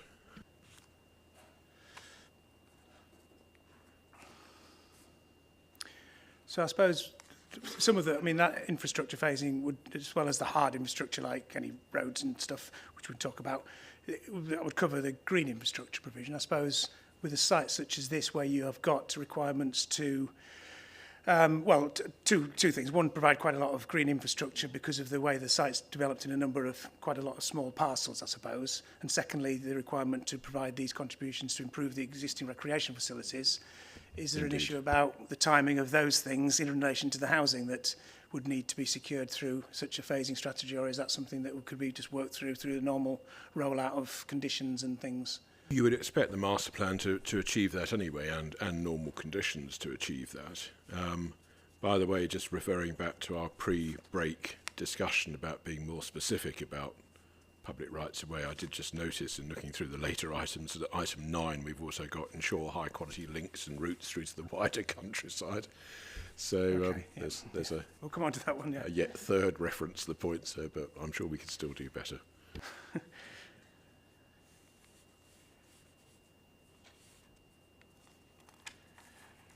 But again, with all of these things, as you know, we've put forward these propositions here in the draft allocation policies. The key thing from our point of view, obviously, are the points of principle we discussed before Christmas and what you make of those in due course. And then when it comes to the allocation, the fundamental point of principle is this a sound allocation to take forward. In terms of the detail of these items, if you considered that it would be necessary in order to make the plan sound, or even if you didn't think that but thought it would be a nice thing to do for us to expand these items, then we have no problem at all. No, with okay, that. thank you. We're not fighting sort of. No, it's understood. There was the distinction, wasn't there? The phasing and delivery plan was required in certain circumstances, one of which you're saying isn't the case here. So that's understood the position. Yes, all I'm trying to do, sir, is to reassure you that, as unbelievable as this sounds, we have given conscious consideration to this point. Yes, okay. So it's not omitted by accident, if you like. Okay. Right. Any points on point 3, part 3, CPRE? Well, I think it was a good point you raised. Given 450 houses is quite a large volume, and with the master plan, it might be sensible to have a staged approach, just to give some powers in terms of enforcement, just in terms of understanding how many houses are anticipated on coming through. In terms of the benefits, if the benefits are to do with delivering houses, making sure there's a steady flow coming through, and that certain improvements are delivered before the last unit is occupied and that type of thing. So I don't know if that would be captured anyway. Well, I think at reserved matters, but if you think it's ought to be there, I can see there is sense for it to be there. Yeah, understood. I think the point was that could be secured through the master planning process and the use of planning conditions and planning obligations if necessary. And it's not one of the cases where you've got different developers, starting on different parts of the site at different times that needs some sort of more coordinated approach. Anything else anybody wish to say about that? If not, we can move on to part 4, which is a specific requirement relating to archaeology. Well, it's specific in the sense it reflects a study, an assessment that was done. It's not explicit in terms of being any features or particular parts of the site that it's applying to. I think Peel have picked up that they've done further work and they think it's probably overstating what the issue is here. Do you want to just kick off first, Peel, and then we'll get GMCA to respond? But if you've got any particular concerns about this. I think it's really how we set it out in the matter statement. We have done further investigation. We think it's extremely unlikely there will be significant archaeological remains within the site. So what we suggested, paragraph 30, was the removal of this. But we've spoken to the council. Obviously, there is an interest in keeping this in place. Effectively, we'd say, well, we are already complying with this. We don't think it's going to pose any barrier to the site coming forward. So we no longer object to the text, but that's because essentially we'll be complying with it anyway. Okay, thanks. Well, that's helpful. I think it seems to be a kind of procedural requirement that sounds like you have already or are complying with. So, yeah. Bamford Action Group. Could you put the microphone on? Sorry. So have the further archaeological surveys that are recommended, the trenching and the geophysical assessments, been taken place? Just brief. I mean, I think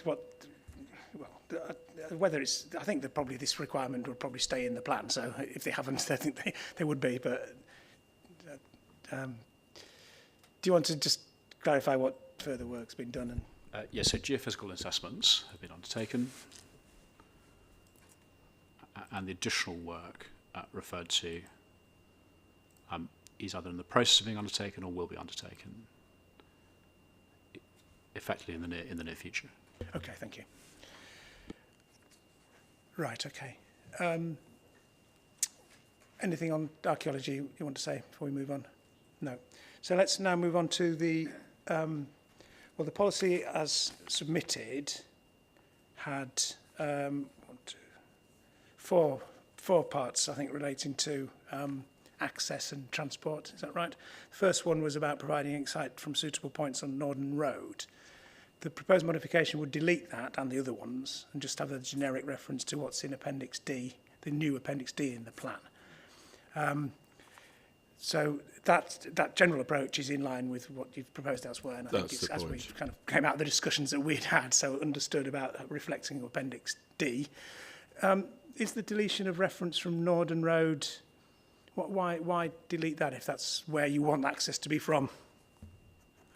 We've come across a number of these, and to an extent you might consider this to be a bit too purist on my part, but I'll just be quite specific about this.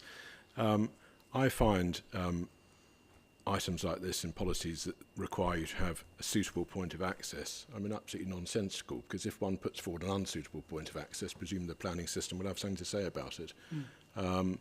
So it's really, why state the blessed obvious?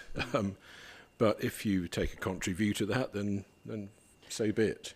But the element of specifying that the access should be from Norden Road, as opposed to somewhere else, is that not helpful if that's what the council will require? As for whether or not the work has moved to the extent you can be that specific, I mean, I'd look down the line to my left, but the whole idea of requiring a suitable point of access is understood that point. No, I understand. You're asking particularly about Norden Road. Yeah.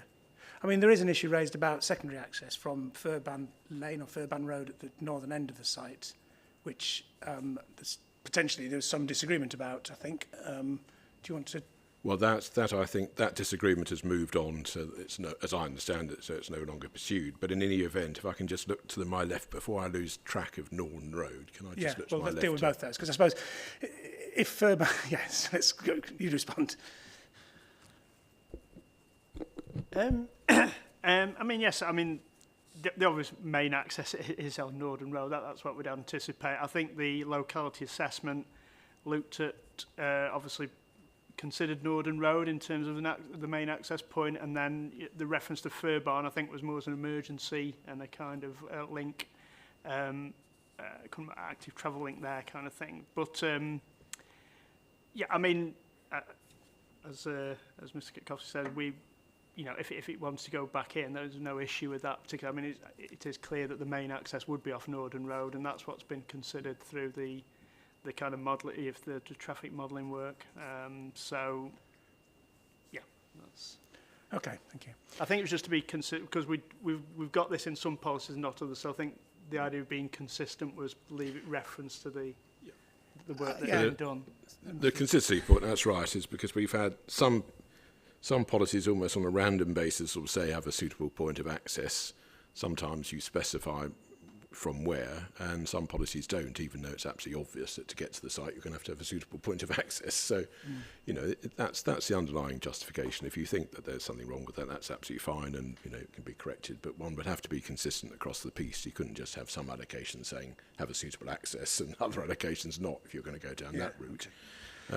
So, you know, that's what it's all about. Yeah, so okay. There's nothing sort of... Appendix D then would refer to a number of, and these are the things that the transport assessment would have to look at. That in the way that we've discussed, in the way that's we've right. discussed, and laid out in the amended policies in the thematic chapter. Yeah. And this talks about some, these are off-site schemes essentially, one of which is Furban Road improvements. Sure, that's right. And so in the process, you'd go through considering that to see whether or not it is necessary in reality, and so on and so forth, as we've discussed previously. What's the nature of the Furban Road improvements? Would that be to allow what? Yes, sir. I mean, it's I think in terms of locality assessment, it's mainly as a active travel and emergency access. I think it was just not considered necessary to specifically reference that in the policy, particularly in relation to emergency access, because you know, there aren't any other policies where we reference points of emergency access, because again the master planning might come up with alternatives. You know, as we've set out earlier, these are you know, these are solutions that deliver the site, but they may be better solutions or alternative solutions that come forward in due course through the more detailed work. But if the site was accessed from the southern part off Northern Road, as is indicated on the indicative master plan, would there be a requirement for an emergency access somewhere at the northern end, just because of the size of the site and the length of that road? Or is that not an absolute requirement?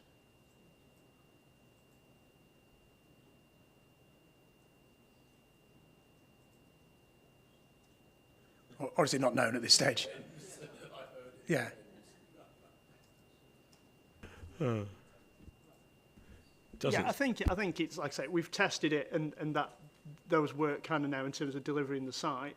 If there's alternatives, that would be a point of detail. It's simply that. But we would, you know, I think generally you look at an emergency access for something of this site, you would consider an alternative access at some point. Okay. Yeah. Right. Peel, anything you want to say about access? No. Doesn't matter if you've got nothing to respond. No, just to confirm, we don't want to add anything further to what's been said by the council. No. Okay. Right. Yeah. Councillor Smith. Thank you.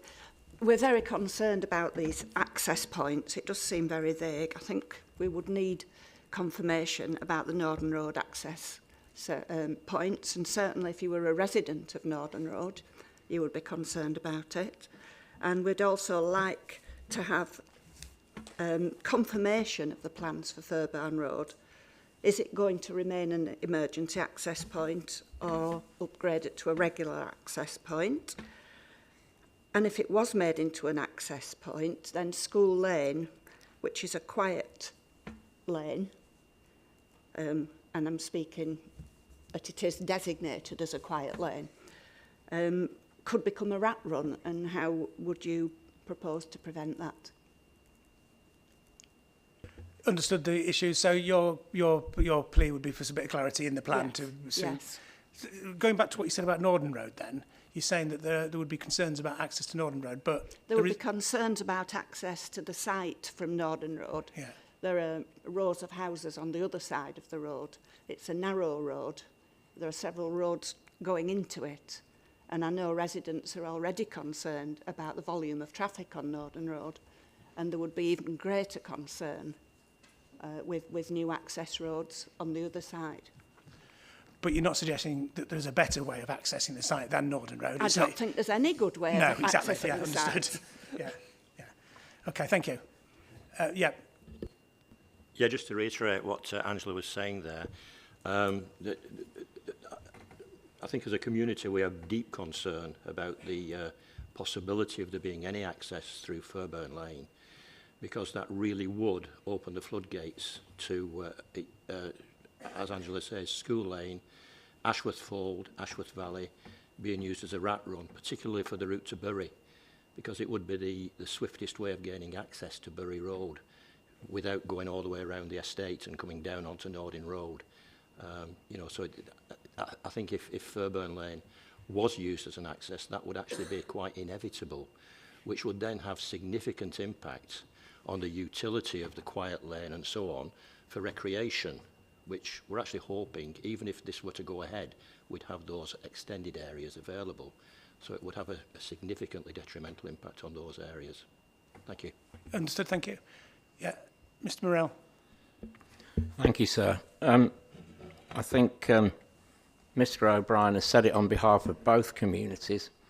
I can see that already what is planned in terms of Norden Road will have a significant impact on all users, but most particularly those who use the rights-of-way network. The crossing of Norden Road at peak times by children, mothers pushing pushchairs, horse riders, runners, walkers is already extremely hazardous, and the amenity disbenefit which occurs by the number of prolonged traffic jams and traffic queues throughout Norden Road and War Office Road is already very significant. So the question is, how is the presence of 450 further houses going to improve that situation?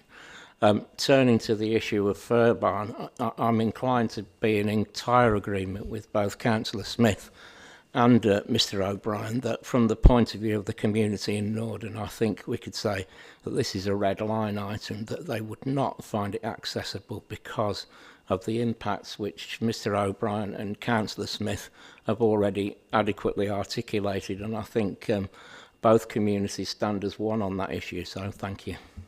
Understood, thank you. Peel? 3 points, sir. A lot of these points really are for the... Sorry, could you put the mic away? My computer in the way. So a lot of these points really are for the application stage. That's my first point. Secondly, Norden Road is envisaged as the principal access, just as per the original policy wording, but we feel that the modified policy wording comfortably covers the question of access. And in respect to Fairburn Road, our view at present is that's not needed for vehicular access, hence the reference to emergency access, indeed the term active travel route Mr. Poole has referred to. Again, I introduced Mr. Hibbert. If you have any questions about this matter, Mr. Hibbert obviously is looking at these issues, or he has full expert knowledge of these. In terms of having an emergency access that wouldn't be used by others, how does that work in practice? Reassure. Yeah, well, there's lots of different ways that can be controlled. It can be just deterrent paving, for example, so that emergency vehicles can drive over that, but other cars can't. There's no need for a vehicle access off Fairburn. Even an emergency access would depend on the scheme coming forward and that layout. So it would certainly be more of an active travel route, and then there's the potential for it to be an emergency access, but certainly not a standard vehicle access. Okay, understood. Right. Anything else on the transport, or indeed, I mean, there's references in the potential in Appendix D to some of the issues that have been raised. I mean, about Northern Road pedestrian crossing, for example, and some of those other things to address some of the existing problems. Yes. I mean, listening to the points that have been made tells me the wisdom of the approach that we've got in the modified version of the policy, frankly. Okay. Good. Right. So I think, unless there's any other, I understand the transport concerns people have. I think we've dealt with them, and I can understand what the concerns are and what the policy is intending to do, and we can think about that. So let's move on to part 9. This is a sort of geographically specific requirement in this particular development, at least in the sense of what it's referring to, taking account of any visual impact from Ashworth Valley, which is that users of Ashworth Valley looking up the hillside and seeing the development and thinking about how you mitigate the impact in visual terms from the valley. Is that what this is about? Yes, I mean, it's just seeking to ensure that, obviously, boundary treatments or the way the site is master planned just has regard to, obviously, we've just, a lot of people referenced Ashworth Valley as a popular walking route and destination. It's just to ensure, obviously, as far as possible, we can deal with those boundary treatments to make, to mitigate any kind of visual impact. And obviously the links and routes, I think, again, that's picked up through in some ways in the indicative master plan in terms of developing some high quality routes, which obviously picked up and has been discussed earlier in terms of the kind of rights of way and trying to create safe and attractive routes that link those. On the map, is it right to say that at the moment there aren't any rights of way that go west from the site? I think that was said earlier. And on the site visit map you provided me, there aren't any dashed red lines that go beyond the site into the countryside to the west. But I noticed on the indicative master plan that I've got, whatever we're calling it, illustrative development framework plan, sorry, there's a broken yellow line with an arrowhead off, pointing down into the countryside to the left towards a farm. Can you see? So could you just clarify? No, not that one. The illustrative development framework. There's a little yellow arrow here. So, sorry, are there any rights of way that go from west from the site? Just wondering whether we've got a more up-to-date plan than you said. But yes, I mean, there are some rights of way that go beyond, they use Joking Lane, obviously that goes further west, I think, and kind of off Furbarn Road, and then they kind of head north then. Sorry, so Joking Lane, I think that's where that yellow arrow is then. It does extend to the west? Yes. Yeah. Right, okay. It's just not marked on my site visit plan. So there is a public right-of-way that goes off there, yes? Yes. Yeah, okay, thank you. And then the other one is at the northern end of the site, off Furban Road, there's links down from there to the Ashworth Valley. Yeah, and so then they go further north into the valley. Yes. Yeah. Okay, thank you. So when this is talking about, what does it actually say? Ensure there are high-quality links, routes to the wider countryside. That would be the design and layout on this site connecting to those two existing routes in the countryside. It's not about providing new links across the countryside. no, it can only, where it says links, routes to the wide, so it can only be within the site, within the allocation, that part of the policy. Yeah. Okay. Understood. Right, so CPRE. Yeah, I think we disagree that there is a footpath to the west. It certainly doesn't. It goes down School Lane, but it doesn't actually access the green space. So which green space? Sorry. So the arrow on your indicative master plan. Yes. There is a yellow arrow going towards a farm. That's not a public footpath. It's certainly not shown on the Greater Manchester open data, and local people are saying there isn't a footpath there. There is a public right-of-way down towards School Lane from Joking Lane. That runs up the western boundary of the site? Yeah. Yeah. But you can't access into the green space. The green space being the agricultural land to the west? Yeah. So that's that yellow... Right. There seems to be a disagreement here. But would it help if we added to the library the extract from the definitive map which shows the... Yeah. I'm just looking at the screen show. Okay. looking at the paths which do and the ones that don't exist. So okay, thank you. So you're pretty clear it's on the definitive map. Whether that, do you know if it's used actively? I mean, sometimes there's routes shown on the definitive map for one reason or another aren't particularly well used. Go on, I'll take further contributions from down this way and see what people have got to say. Councillor Smith, I think, is it? Yeah, Ms Ripley. No, I'd just like to say there are no public rights of way anywhere from Norden Road all the way up Joking Lane until the right-hand turn at the top, which is leading onto Furbarn Lane. Well, it leads round through Lower Joking Lane to Furbarn Lane, and those are bridle ways. There is no access to the land on the left. It used to be part of the Bamford Hall estate, and so there's never been public access. And then the top area is owned by the farmers at Lower Joking Farm and Moor Edge Farm, and there's no public access on that area either. Okay, interesting. Right.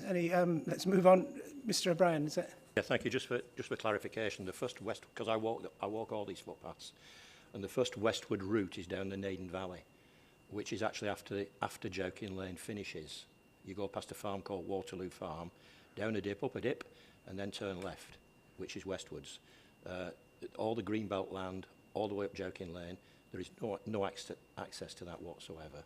Yes. So is it where Joking Lane? I think I understand what Furban Road is, and it turns into School Lane. Did you say, which is the quiet? Yeah, lane? yeah. And that connects to Joking Lane, yeah. Ultimately, yes, it does. Yeah, ultimately, yes, it does, and it's actually just before you turn left off School Lane. Yes, it does go to that farm. Yeah. No, it doesn't. No, it doesn't. You've gone past Waterloo Farm. Sorry. I don't know which the farm is. Sorry. I don't have a map in front of me, you see, Harry. Well, I think the easiest thing to get clarity on this is to have a copy of the definitive map. And I'll just say this loud enough. I think we need to, because we're looking at it online, so if you expand it, you can actually see the names of, for example, Waterloo Farm. You can see the names. And what the gentleman said about the path at Waterloo Farm is, I can see is entirely correct looking at the map. So it'll be clarified. It'll be clarified, but we need to put it in at such so you can actually read these place names. Otherwise, this discussion obviously. Understood. I think we can get that clarified. Understood. Anything further, Mr. Brown? No. Okay, Mr. Morell. Thank you, sir. Point 9 is somewhat intriguing because if we take the position that the present state of the site has no visual impact on Ashworth Valley, then I'd be very intrigued to know how people think you can compensate for any detriment to the visual impact on Ashworth Valley which might be occasioned by this development. With regard to making provision for compensatory improvements to the environmental quality and accessibility of the remaining green belt in the vicinity, these are very warm words, but they don't seem to indicate any commitment to wider consultation from either the community or the local user groups affected by such changes. And I just wondered what the stance of developers and council was in relation to these matters. Thank you. Okay, understandably, you've moved on to the next point, which is an unnumbered additional point, which is about compensatory improvements to the remaining greenbelt, which is fine, because actually it does connect, it relates to what's said here about providing these high-quality links from the site to the to the wider countryside in the layout of the site. In terms of the Ashworth Valley and the visual impact and those links, which I think we've established, I don't think I need any further contributions about that before we look at this issue about other compensatory improvements in the wider greenbelt and what that does. No, okay. Anything further on the Ashworth Valley links thing? Well, only because you'll understand, of course, it's not a question of compensation; it's a question of mitigation, where obviously building on the site as envisaged is going to have visual impacts and other impacts as well, and so the idea is to seek to mitigate those. You can't wipe them out, if you like, but you're seeking to mitigate. Okay, understood. Right, so let's move on to this next point then about the compensatory improvements to the environmental quality and accessibility of remaining greenbelt in the vicinity of the site. That's wording that would be added, and that reflects national policy, which asks plans to do this, and this is something that's being introduced in these greenbelt release sites following discussions we've had earlier. Following previous discussions, we've sought to consistently introduce this. Here it's an additional criterion. There were some allocation policies that already had something like this in it, but not all of them. So it's been introduced for consistency purposes. It refers back to one of our thematic policies on the subject. And as you'll know, but for the benefit of those who haven't listened in or attended previous sessions, as you know, the Greenbelt study has looked at potential improvements to the remaining Greenbelt in the vicinity of each individual allocation. And so in this particular instance, if you looked at the Greenbelt study, the Stage 2 Greenbelt study, you would find at Appendix E, you will find this particular allocation is set out there. And that lists 13, I think, potential projects. And as we've said before, forgive me, but I'll say it again for the benefit of the people who haven't necessarily listened in previously, understandably. That is, if you like, a menu of potential improvements, and in due course, if as and when the allocation is made, if as and when planning application or applications come in, then obviously the applicant and the planning authority would, in the first instance, draw on that list. There may be other better ideas. Some of the items in the list may well have been superseded by the time we get to that stage. Okay. And whether one agrees or not with the idea of compensatory improvements to remaining greenbelt, and whether it can compensate in any way for building on this bit of greenbelt, well, it's a national policy, so it's not something that's really within our gift to sort of question or justify. It is what it is. It is what it is, and you know, there are many things laid at the door of the 9 authorities in making this joint plan, but where something is a question of national policy, then I suggest that people who are disgruntled about it ask someone else. Okay. The Bamford Action Group, this issue about compensatory improvements to the wider greenbelt, any comments you wish to say about that? Yeah. Okay, Councillor Smith. I'm just intrigued as to how these compensatory improvements and accessibility to the greenbelt, how walking through a housing estate will be superior to walking across green fields and footpaths. Understood that point. Yeah. Anything Peel want to say about the compensatory improvements principle? I mean, with nothing to add on the principle. Okay, and that's something that would be active, or is being actively looked at as you think Absolutely. about this site. Yeah, and you using land use consultants' menu of possibilities as a starting point. Is that? I should probably defer to Mrs. Ralph at this stage, but yes, certainly my understanding is that is a list that forms the starting point of what's being looked at. Nothing much to add other than obviously it'll be discussed with the council at application stage. Yeah. And it's all about negotiating what's feasible and you can actually achieve at the time, depending on ownerships and all viability and all those sort of things. Yeah. Okay, thank you. Right, thank you for that. We've now got point 10, which is again, this reflects a specific building that's to the southern end of the site, isn't it? This is the listed Bamford United Reformed Church, and this is a requirement that just flags up that you need to respect the setting of the church in the design and layout of the development. Anything you wish to say about that? And there's a tweaking to the wording here. No, other than, again, it's difficult because some of us have sat here day after day and listened to these sorts of conversations, and some understandably haven't. So the approach that we've adopted is that if there is some specific heritage asset, to use the clunky language of national policy, either on the site or in the vicinity, then we pick those out in items like this. But otherwise, heritage generally is covered by the thematic policy that's referred to. Okay. Anything about the setting of the listed church that anybody wishes to say? No. Okay. So the next one is about contributions to primary and secondary school provision. This has been changed, the wording here. Do you want to just talk me through that? Yes, I think the change here is to introduce consistency across policies, allocations which deal with contributing towards education provision. And I think from memory, language of this nature we've discussed previously, and you've settled on, or potential guideline to us in one of your notes. I know that your notes are always prefaced totally understandably by saying this isn't definitive, etc., or some such language. But I think we've discussed this before, and we've ended up taking a little bit of a lead from one of your notes. But obviously, you're entirely free to now say you don't think much of your wording. So. Okay, well, we wouldn't possibly do that. But this is a point being that this isn't a site that we're wanting a new primary school to be provided. It's one where it's large enough to generate additional children that will be using the local schools. You're confident of that, and therefore that a contribution will be required. That's indeed so. Yeah, and that would be negotiated at the time. Okay, understood. Any points about that? No. Okay, thank you.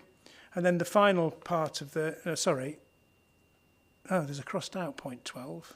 It's been moved because it was moved, sir, to Yes. earlier on. The rights away one again. Yes. So yeah, okay. So it's don't worry, incorporated. sir. Don't worry. Elsewhere. And then the final addition is the one that's the standard approach to being reflected in the fact that it's in a minerals safeguarding area. Indeed. Okay. Right, CPRA. Yeah, sorry, and apologies that I didn't pick it up earlier. Understanding the contributions from the policy in terms of ecology, because I don't really think it's been mentioned, and also because of the way the hearing started, we haven't mentioned IN24 or the GMCA response, and I don't know when that, perhaps after we've talked about this site, I don't know if it, basically there needs to be something in the policy to talk about. You said about biodiversity net gain, you kind of mentioned it with regards to compensatory improvements to, I think it was under the earlier topic, but I think there are issues with how the site has been assessed for its ecological value and in terms of issues relating to. Okay, I think two elements to that then. One, it's the principle of the nature of the evidence there is about the ecology on the allocations generally, and you reminded me of an action point and a response that's been published about that. Yeah. So maybe we will pick up on that just briefly, but turning back to this site specifically, two things I suppose. Whatever the ecology evidence is for this site, are you saying it is not adequate, or are you saying that the policy ought to be more explicit about how ecology, biodiversity is addressed? I think both. Right. There are issues. Do you want to speak to Anne? Yeah. I think Anne Ripley's got some comments on the actual ecological assessment, but so yeah, it covers both points, making sure that the local ecology. We're not saying there's a designation on that side, but we're concerned that because of the approach, there may have been ecology missing. Aspects of the ecology missing. Okay, Ms. Ripley, do you want to say anything about the ecology evidence and what the site is and what may need to be done or safeguarded? Thank you. Well, basically, the preliminary ecological appraisal was done in 2017 on a single day in April when most of the flowering plants weren't in show. So a site of that size obviously changes throughout the year, and therefore we're concerned that some of the species haven't been picked up just from one day in April. There are records of some Section 41 priority species which are red listed, the cuckoo and the lesser redpoll. There's only one species of rush mentioned, even though there's a large area of rushes and there's potential for it being a priority habitat rush pasture. There could potentially be wax caps. Given the nature of the land, it's an ideal territory, but it's not been picked up. There's no breeding birds survey. The ecologists that Peel have used say there's a need for a survey of hedgerows, breeding and winter birds, badgers, extended habitats and bats. So I don't feel it's possible to say that mitigation is entirely feasible until all those surveys have been completed. Okay, understood. So, yeah, okay, got the point. I think it probably is helpful in responding to that, the general point about the sort of the hierarchy of assessment that is done and the response that you did provide, and thanks for reminding me about that, to the request that we put, which is basically to say, what do you think is the proportionate and relevant evidence that is needed on ecology in order to inform choices about allocations in a plan? So, just give me one moment, sir, before I launch into all of that.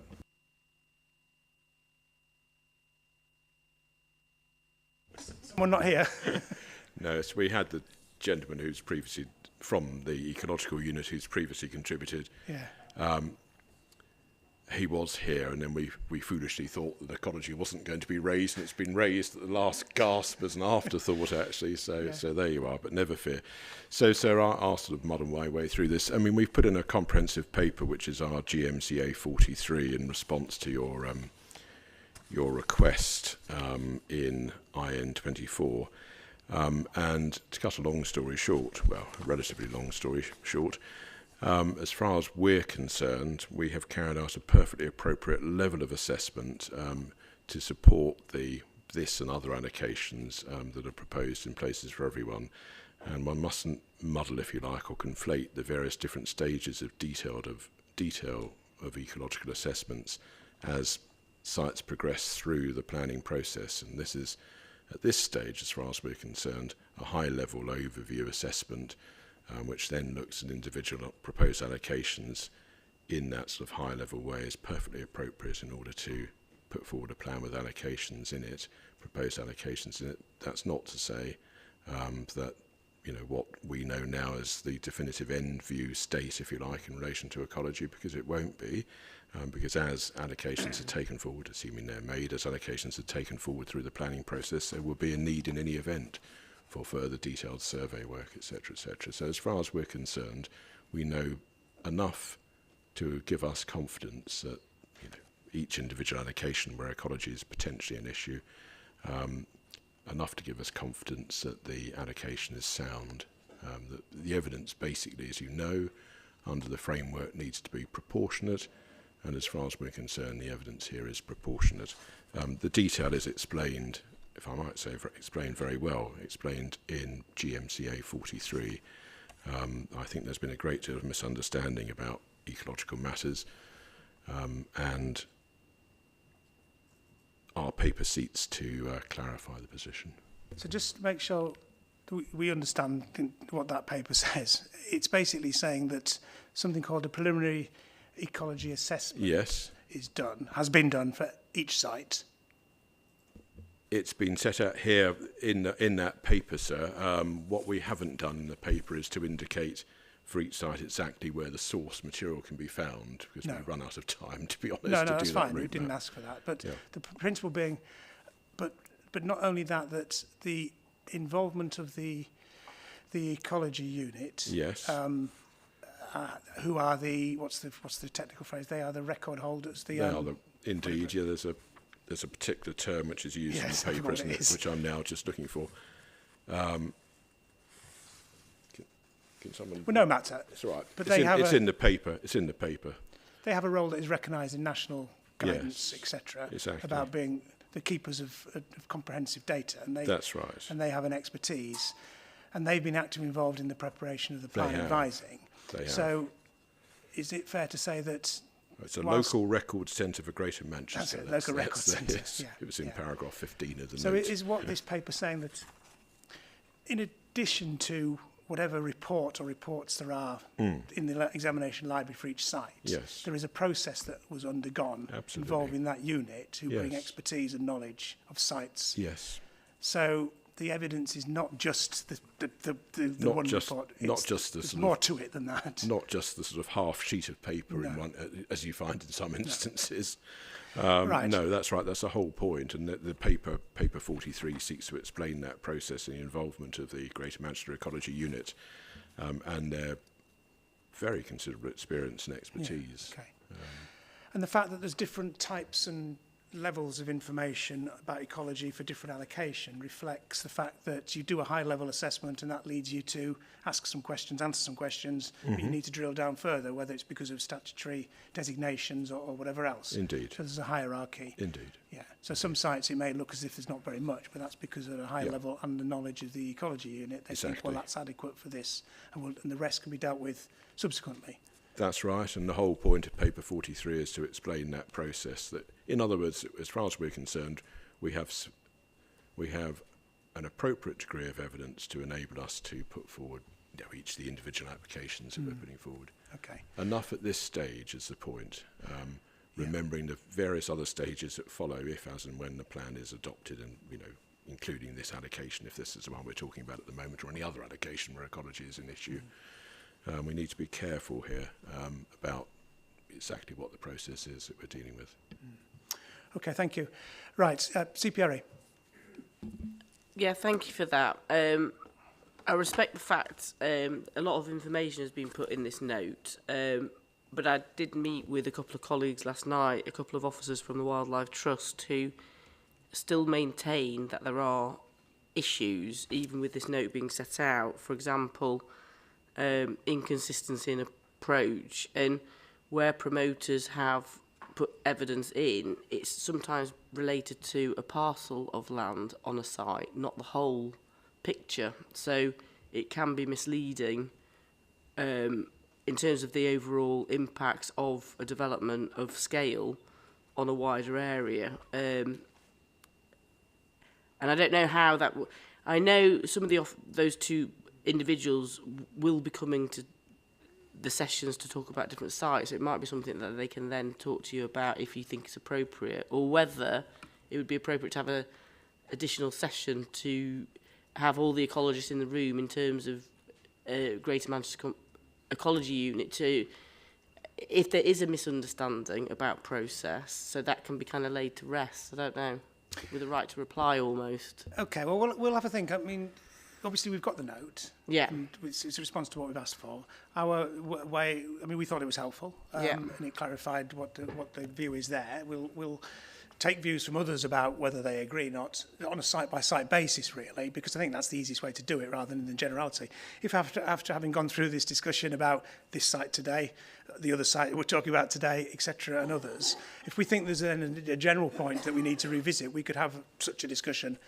It wouldn't, but that would be if we felt we needed it. I mean, if you want to have a session with, if the Wildlife Trusts or you want to have a session with GMCA and the Ecology Unit, whatever, that might be something else to understand the process and going forward. But and also, sorry, can I just also make a little bit of a plea? Obviously, for some of the sites that we're still yet to discuss, we can see from who is to attend and the representations they've made that ecology has been raised, is in play, and we can, if we consider it appropriate, ensure that the relevant person from the Ecology Unit, Greater Manchester Ecology Unit, is here. What is a bit difficult to deal with in practical terms is where a point is raised, that hasn't been set out, for example, in submissions made to you by someone who isn't a wildlife trust, for example, and hasn't therefore put that point in issue. And it's a bit difficult to expect us just to be able to deal with that all off, on the hoof. It's very fortunate, as it so happens, that we've got paper GMCA 43 in front of us, and I was able to just refer you to that. But we need to be a bit careful about this in terms of fairness to us for once, and let alone the promoters. But in relation to our position, it is a bit difficult when these points are raised off the cuff in an opportunistic manner without any advance warning. It simply isn't fair. Okay, understood. Well, we didn't raise an issue about ecology on this particular site. We've not been back recently to look through all the representations where there may have been issues raised, and some of those about this site, they may not have been very specific. But anyway, I think we've got enough information for today to understand the points of view about this particular site and the evidence generally. But obviously, when we think about this site and others in the round, we can pick that up again if we need to. Mr. Morell, yeah. Thank you, sir. I'd just like to concur with the points made by the CPRE. I think the ecological impact of this particular site cannot be underestimated, and taken alongside the impact that it will have on the ecology of the neighbouring greenbelt, I think it's extremely significant. If you take as one instance the number of deer that transit from one area of Greenbelt to another, particularly at this time of year, it's something that needs treating with due seriousness. So I'm grateful for everybody's contribution, including counsel for the GMCA. Thank you. Okay, thank you. Right, Peel, do you want to anything on ecology? You want to dip your toe? No, we're very keen not to prolong the discussion.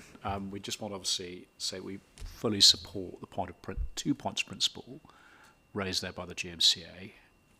Enough at this stage, and secondly in respect of the nature of submissions being made at this stage which haven't been raised in a matter statement. I would just simply add that, as we've made clear, we are preparing an application for this site.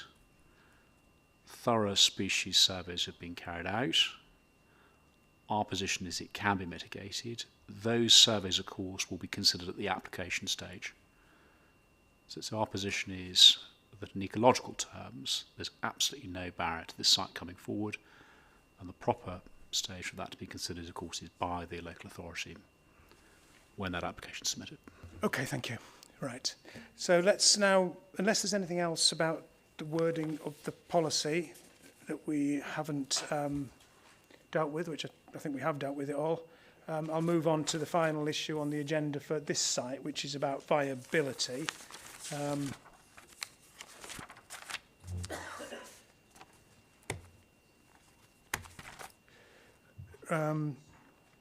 Category 1, so. Yeah, so this is one where there's a positive residual value, having been through the process. Indeed. That assumed the 15% affordable housing, I right, think. let me... Oh.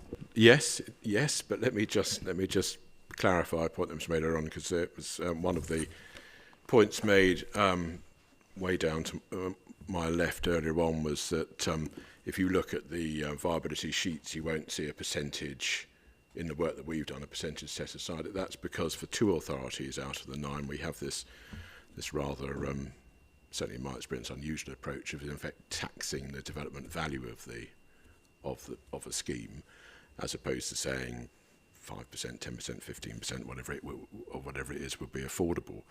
And so therefore, where a scheme produces a positive value, then as you've heard, 7.5% of that is taken as the affordable housing contribution, and as has been explained, that would be on site. So you won't find a specific line in the viability work that says, I don't know, 15%, 10% affordable housing, because for 2 of these 9 authorities, they have this different approach, which is taxing the value of the development. So it's been taken into account, because where sites have value, then 7.5% of that will go to affordable housing. But the residual value, which is the bottom line when you've done all this number crunching, whether you're adding the cost of the affordable housing through a 15% allowance or a 7. That's the point, because the residual value. Yeah, interruption. But the approach is a percentage of the gross development value, isn't it? Not the residual value. That's right. Yes. So that is factored into this. So yeah, what the residual land value is on top of that, if you like. It reflects. So I think the point being is that when you look at the sheet, yeah, it's done you in a don't different see way. Yeah. against. It looks like it's 100% market housing. Yeah. Because that's what they assume to then maximise the 7.5% GDV that's then factored into the. So when you do the crunching through, you get to a gross development value. You then discount that by 7.5% before you work out your residual land value to determine viability or not. So it is factored in, but it's factored in a different way. That's Understood. Yeah, that's a Right. much better explanation than my very poor explanation. That's right. I knew it was in there somewhere. Mr. Bailey. Hi, yeah, thank you. Yeah, just on that, I'm trying to follow it as well. Could you be a bit more specific in terms of the outturn? I think is 3.9 million for the site, and that's obviously comprised of various numbers. I think you're saying that the 15% affordable housing is captured before that 3.9. So my question is the 3.9 after that financial contribution? And if so, which number is it in? The risk of getting bogged down in the technicalities, I think I've satisfied myself that it's been factored into the viability assessment. And it's 5.9, not 3.9. Whether Mr. Bailey and Mr. Poole would like to have a discussion in the lunch break. Yeah, no, we could do. I mean, there's only 4 numbers there, so it's not a big question, but it's. Do you want to have another go, Mr. Poole, at explaining briefly? Yes, I mean, it's like I say, it's just how it's presented in the sheet is that it comes as a kind of cost, if you like, whereas I think in some districts where they've got proportions set out, they will set out the affordable housing as a separate kind of cost like that. That's how I understand it. But in terms of the 5.9 million, I think that comes out the residual land value, if you like, that comes out on top, that's got the affordable housing already factored into that, so it doesn't have to come off that. That's my understanding of it. Yeah, it comes out of the cost number. And are the other financial contributions that are sort of alluded to in the modifications, I'm guessing they're not factored into the viability calculations that we've got, because obviously these have come later than the viability calculations. Well, I'll let them respond, but basically the viability assessment should factor in all of the requirements that will be applied to the development of the site. So the generic ones about achieving whatever levels of design and layout and everything, and factoring in all those costs and any transport costs that have been identified as being potentially necessary. So the things that have been listed in Appendix D, things like the pedestrian crossing on Northern Road, etc. So they are factored in, and this site reveals that the residual value would be positive, i.e. it would be viable, I think is basically the approach, is it not? Yeah, nothing to add to that. Okay. Just one very last point. So on the calculations, as I say, I think the outturn's 3.9 million, and there's no sensitivity analysis done in the viability assessment that I can see. You know, it says non carried out, and if you look at the numbers, they're really sensitive.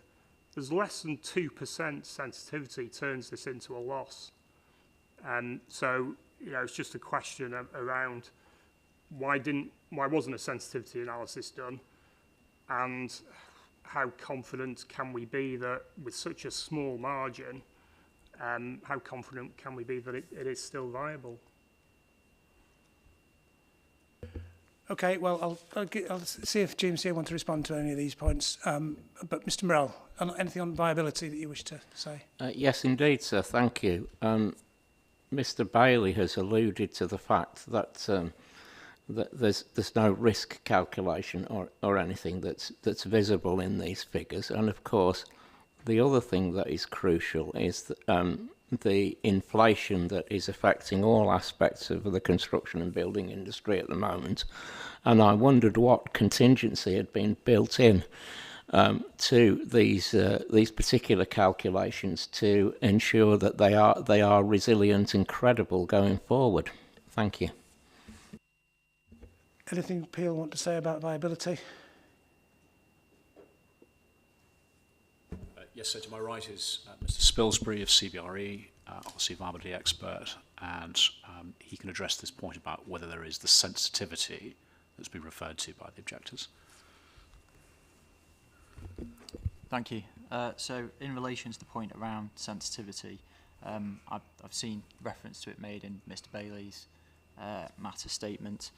I think it's important to reference the fact that the figures that are being worked with are those that were in the original Three Dragons document, which was base dated, although it's published in, I think, 2020, it was actually base dated using data from 2019.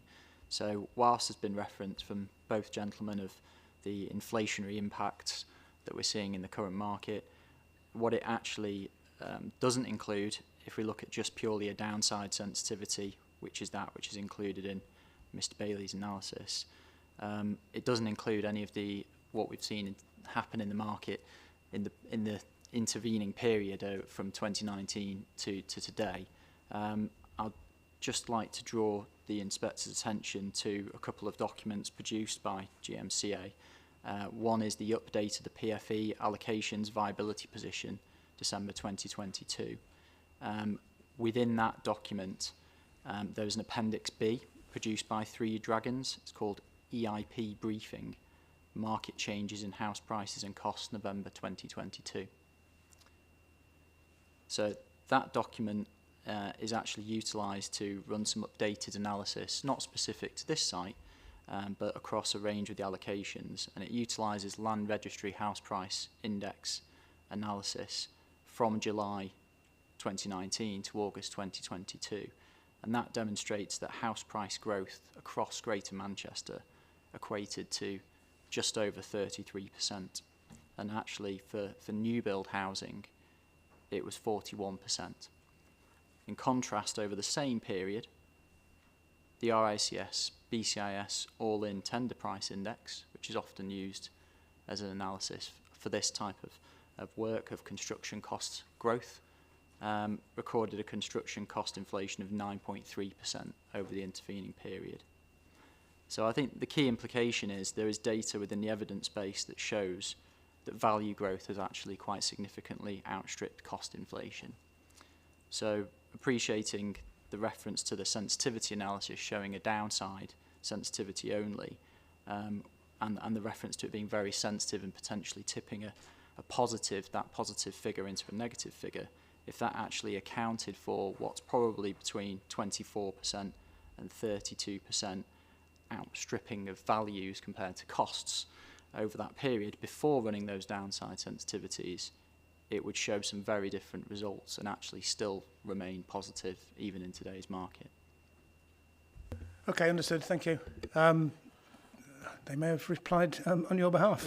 They've done a very, very good job indeed of replying on our behalf, but the explanation was very, very clear. But I also wanted to just add 2 points. Number one, the point that's literally just been made about the value of homes, particularly new build homes, far outstripping the increase in build costs is a point that we've made several times before when similar issues have been raised.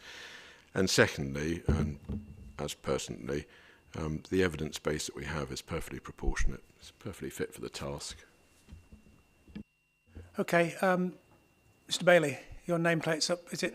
Yeah, another point? Yeah, just, I mean, you know, we all know that numbers can be used to portray particular answers that you want. I guess in response, I'd say, if you look forward, so I think you mentioned August 22, if you look forward, it's perfectly feasible house prices will come down 10% and the cost of materials will still be inflated by 10%. That takes away the buffer that we've just mentioned, and it's a 9-year plan, so where's the time value of money calculations? The income doesn't come in for 6, 7, 8 years, costs now. I don't know, I couldn't see that type of, if you like, risk assessment or time value of money being factored in, but I appreciate I've not looked at the revised viability calculations that were referred to. Okay, well, I understand the issues you raised, but I mean, Three Dragons did a consistent approach on, they're a consultancy that are doing in line with national guidance about how to do viability assessments for plans such as this. So that is proportionate evidence that we have before us, and we've had explanations of some of the more recent trends explained. So I don't think I understand. The questions can be asked, but we'll have to consider in the round whether we think that we've got sufficient information, evidence about viability. Anything further from GMCA about that or about this site overall? No, sir. I think that does mean we've covered all the agenda items for this site, and I think it's been a very helpful discussion. I've learned quite a bit and understood more about the site and the particular policy relating to it. Any further points or queries that people have before we break? Okay, yep, Mr. O'Brien. Thank you. Microphone. I hate the phrase "the elephant in the room," but there's a farmer sitting at home now hoping that this land isn't built on because he didn't want it built on in the first place. And he stood up in a public meeting in Bamford Chapel and stated that when he discovered by surprise that his land was included, when he hadn't put it forward himself in the call for sites. Whether this fits with whatever criteria there might be is anybody's guess.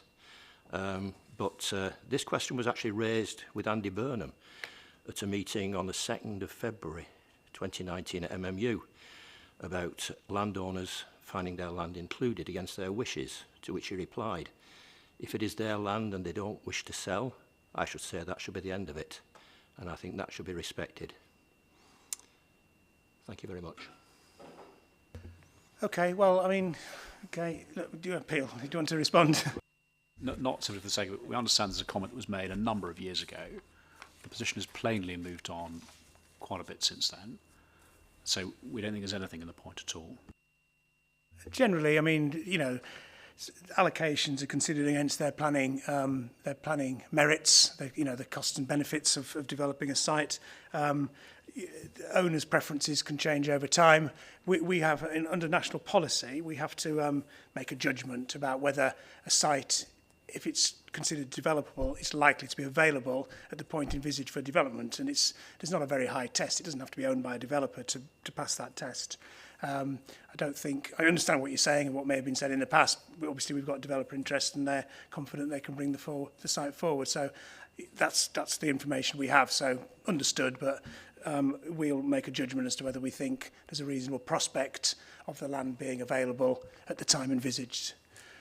Anything further? No, sir. Right. 2 things. One, it's incredibly hot in this room.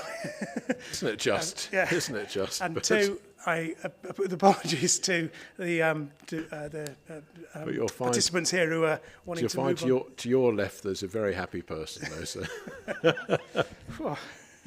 You may have to do this afternoon yourself then, Lou. So what we're going to do, we're going to break for lunch now. So when we come back, we'll move on to the second site that's on the agenda for today. So as I say, apologies to those who are interested only or primarily in that site. Yeah, sorry. So just a request, I think we would intending to leave at that stage. Of course, yeah. Okay. Yeah. So anyone who's interested was in particular in the site that we've discussed, yeah, free to leave if you wish. Anyone who wants to stay, please stay. What we'll do is we'll break now and we'll resume at 1:30, I think. Okay. Do you think 1:30 is okay, or do you want a little longer? Yeah, 1:30, okay. So I think the trolley, if those who are interested in the trolley, other than us, is arriving in about 10 minutes, I think. So.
Okay, well, good afternoon. It's 1:30, so we will resume. We move on now to the second site that's on today's agenda, which is JPA 20, Castleton Sidings. So we'll do the usual. Do you want to... We've got a proposed modification, haven't we, to this, which was published on Friday. That's GMCA 45. Is that 45, correct? that's Yep. right, sir. We've got a... what's it called in this case?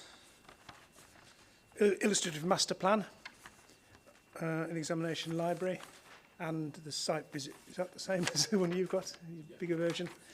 Yeah, and the site visit map that was provided. So they're the documents we'll be referring to as necessary. So do you want to just give a overview, and then we'll move on to the Greenbelt issue? Yes, thank you, sir. I don't know why, but this site, I found the site particularly fascinating of all the sites that are in the plan. So, I mean, just even if you just think about the site selection criteria which it meets, so it's a double first, so to speak, double one, because it's both PDO and, of course, as it's within walking distance of the railway station, public transport as well, and also criterion 7.2, so it fares well, if you like, in relation to those matters. As you know, sir, it's in the plan. Again, it's one of these sites which is seen as per the site we discussed this morning, as having the ability to deliver higher value family housing, which we see as supporting economic growth in this part of Greater Manchester that's envisaged by Places for Everyone. It's well located in terms of sustainable modes of transport, as I've just mentioned, not least because of its proximity to the railway station. And of course, it also provides the ability to facilitate an extension of the East Lancashire Railway, the sort of heritage railway, and has other attributes as well, which we regard as being very positive. In terms of the other side of the equation, some harm to the green belt that would come about through the allocation and what's envisaged through the allocation. That was considered to be moderate in the scales by the study that we had carried out across all of these sites. So it's not at the higher end, as we've seen in other cases. Sometimes is so. And so drawing all these points together, particularly, as I say, those issues about previously developed land, accessibility by sustainable modes of transport, and the opportunities this site would provide, we consider that there are clearly exceptional circumstances to justify taking much, but not all, as you know, of the site out of the green belt and allocating it in the way in which we indicate. Okay, thank you. Yes, thank you for the overview. We'll talk about Greenbelt in a minute. Just before I do this, to make sure I understand the railway lines. The East Lancashire Railway line, you referred to a heritage line. Did you refer it to? Yes, that's the East Lancashire Railway is a heritage line that currently comes to Haywood. So it kind of was originally Rottenstall to kind of Bury, and then that was extended to Haywood a number of years ago now. And then this is a potential extension now to bring it to Castleton. It's identified in the strategy document that they did a number of years ago as an aspiration to deliver extend the line. So is this the line that runs along defines the southern boundary of the site? It would be, yes. I mean, that's an existing railway line that it would use. Right, and then that would, so there's various bits of the jigsaw, I think. Yeah. But, so it's that line that runs along the southern boundary of the site, and it goes up towards Castleton Station. Then there's something about a bridge extending it under the bridge, because that bit is missing now, is it? Is that right? No. Basically, I think what it is the aspiration in total terms would be to try and integrate it with the existing platform, the mainline platform, which is north of the station. Yeah. North of Manchester Road. Yeah. As a kind of initial solution, and this is where this site comes in, is there will need to be a halt and some infrastructure to the south of Manchester Road. Right. The feasibility of going under that isn't kind of determined one way or another at this stage. So it's kind of you know, at least this brings us into Castleton. There may be an aspiration at a future point, if it's feasible, to get it under the road to the platform to the north. So and there's initiatives underway to do whatever works are needed to this previously used the railway line that's not used at the moment from Hayward all the way up to Castleton. But this site's contribution is making this land available at this end for the halt and for the works, etc. Exactly. So, yeah, understood. Okay, that's helpful just to clarify. Yes. Hi, Gordon Tilstone, Rochdale Greenbelt Groups. Just in terms of the railway, I find it odd initially that the halt will be there and then potentially shifted, given that there's the talk of this tram train extension or tram train line through to Bury. So it would inevitably go through to Castleton Station. So, you know, from my point of view, why not do it now rather than wait, you know, and put a temporary halt there and then move it at some point in the future, which presumably will have more costs involved. But I did want to make a point just in terms of the document, the plan itself, which shows a map at picture 1131 in the original document. I presume it's still the same place, which shows the shape of the I'd call it a sort of teardrop shape, if you like, going westward. In the sort of indicative plans, it seems to extend by a sort of trunk further along. So, and also there's difference in numbers in terms of housing delivery says 125 in the plan. I think the indicative plan says 135, 136, and the viability assessment has been done on 135. Okay. The reason I asked about the railway line, I just wanted to clarify a few factual things about what the development was to start with. Understood you've raised it, but that's fine. The thing about the housing numbers and things we'll deal with when we come to that, but just on the issue about the shape of the site, do you want to just clarify? I mean, the policies map, and this plan reflects the policies map. That's the definitive definition That's right, of the so site boundary? yes, it looks as if the indicative master plan is just, whether for illustrative purposes or just to help clarity, has shown a trunk, or however one would describe it. If your plan is the same as mine, and I was just trying to glance. Yes, yeah. But no, I mean, what's in places for everyone is the allocation, B, the division of it between where we envisage things being built, if you like, and on the other hand, the retained green belt. But I mean, it might be easier to come to some of these points when we get to the elements of the policy. Yeah, I think so. If I could defer the tram train until we get to item 3 in the policy, because that at least will allow me to get the person who knows about the tram train to sit in the front row with a microphone. Yes. Okay. So we'll come back to those various issues that you've raised there. That's fine. Even if you just sit at the end. That's fine, yeah, if you want to use an extra seat. Yeah, I hope you won't throw us out if we encroach onto an extra seat. There's no harm. It's a greenbelt person. Yeah, let's pick up on the greenbelt. Is anything, I mean, you've described it as the Arup work identifying a moderate harm, mainly in terms of merging towns, I think. Is that right? Is that the main?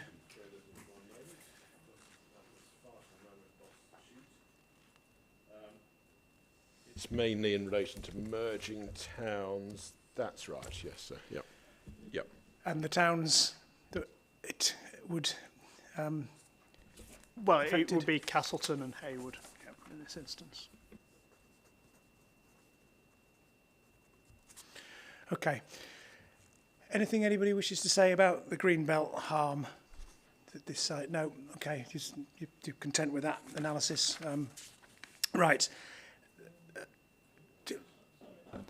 I can't remember where I've seen it now. I've seen it somewhere where it says it will, have a significant... You've got your mic on? Sorry, I can't see with it. Sorry, yeah, it's on. It is on, sorry, I couldn't see because of your nameplate, yeah. I'm sure I've read somewhere that it says it'll have, quite a significant,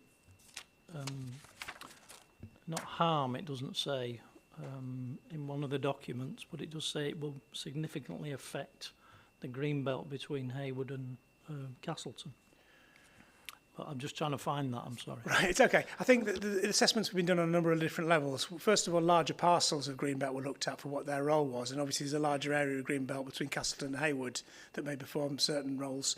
This particular site, when it was looked at in what was proposed, the analysis was moderate harm, particularly in terms of the merging issue, I think. Yeah, Kellen Holmes.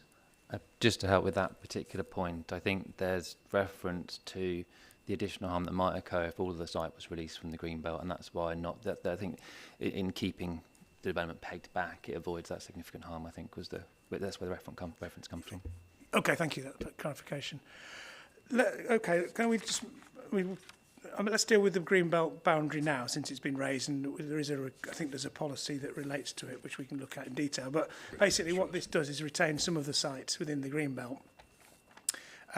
So you'd have this sort of finger of development that would have Greenbelt both to the south and the north, and then a new boundary defined here on the, well, all those three boundaries would be new boundaries, wouldn't they? So the line where it's drawn across the site... To a greater or lesser extent, yes. Yeah, the line that's drawn across the site, the new western boundary, I suppose, that would be something that would have to be created. It would have to be created, Yeah. that's right, through the disposition between the built-up part of the site, if you like, and the areas to the west. It would remain free from built development.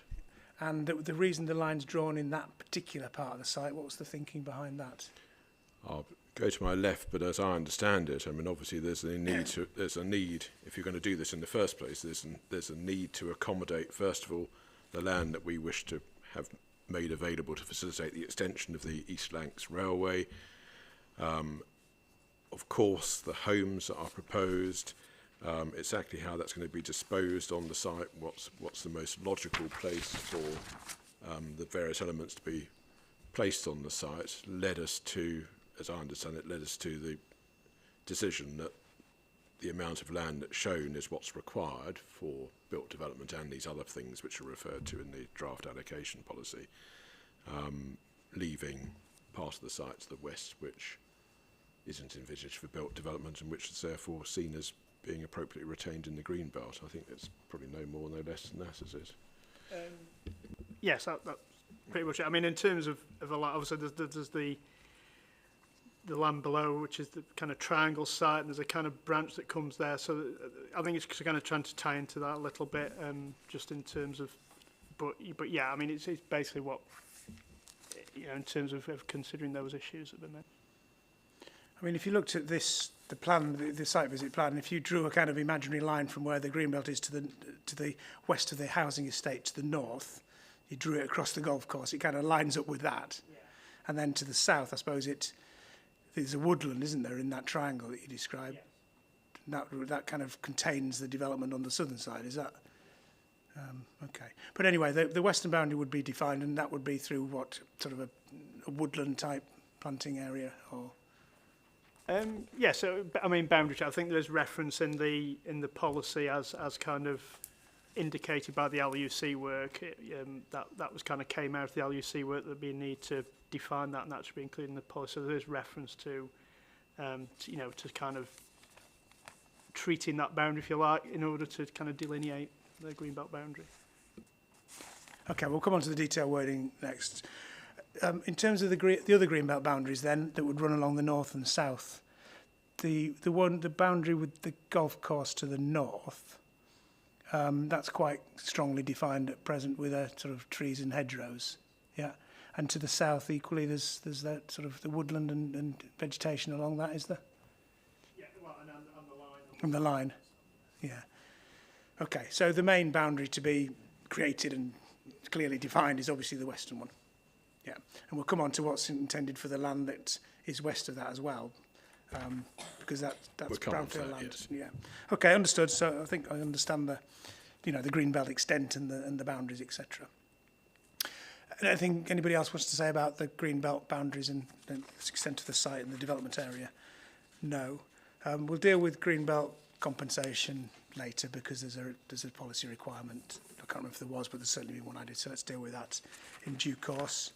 In terms of the site location, in your overview, you already outlined the criteria that it meets, and on, as you said, criterion 1, I think it means into it, both elements of that. Yes, yeah. Okay. And then the criterion 7 is that's largely to do with the opportunity it provides to help facilitate this extension to the East Lancs Railway. Okay, understood.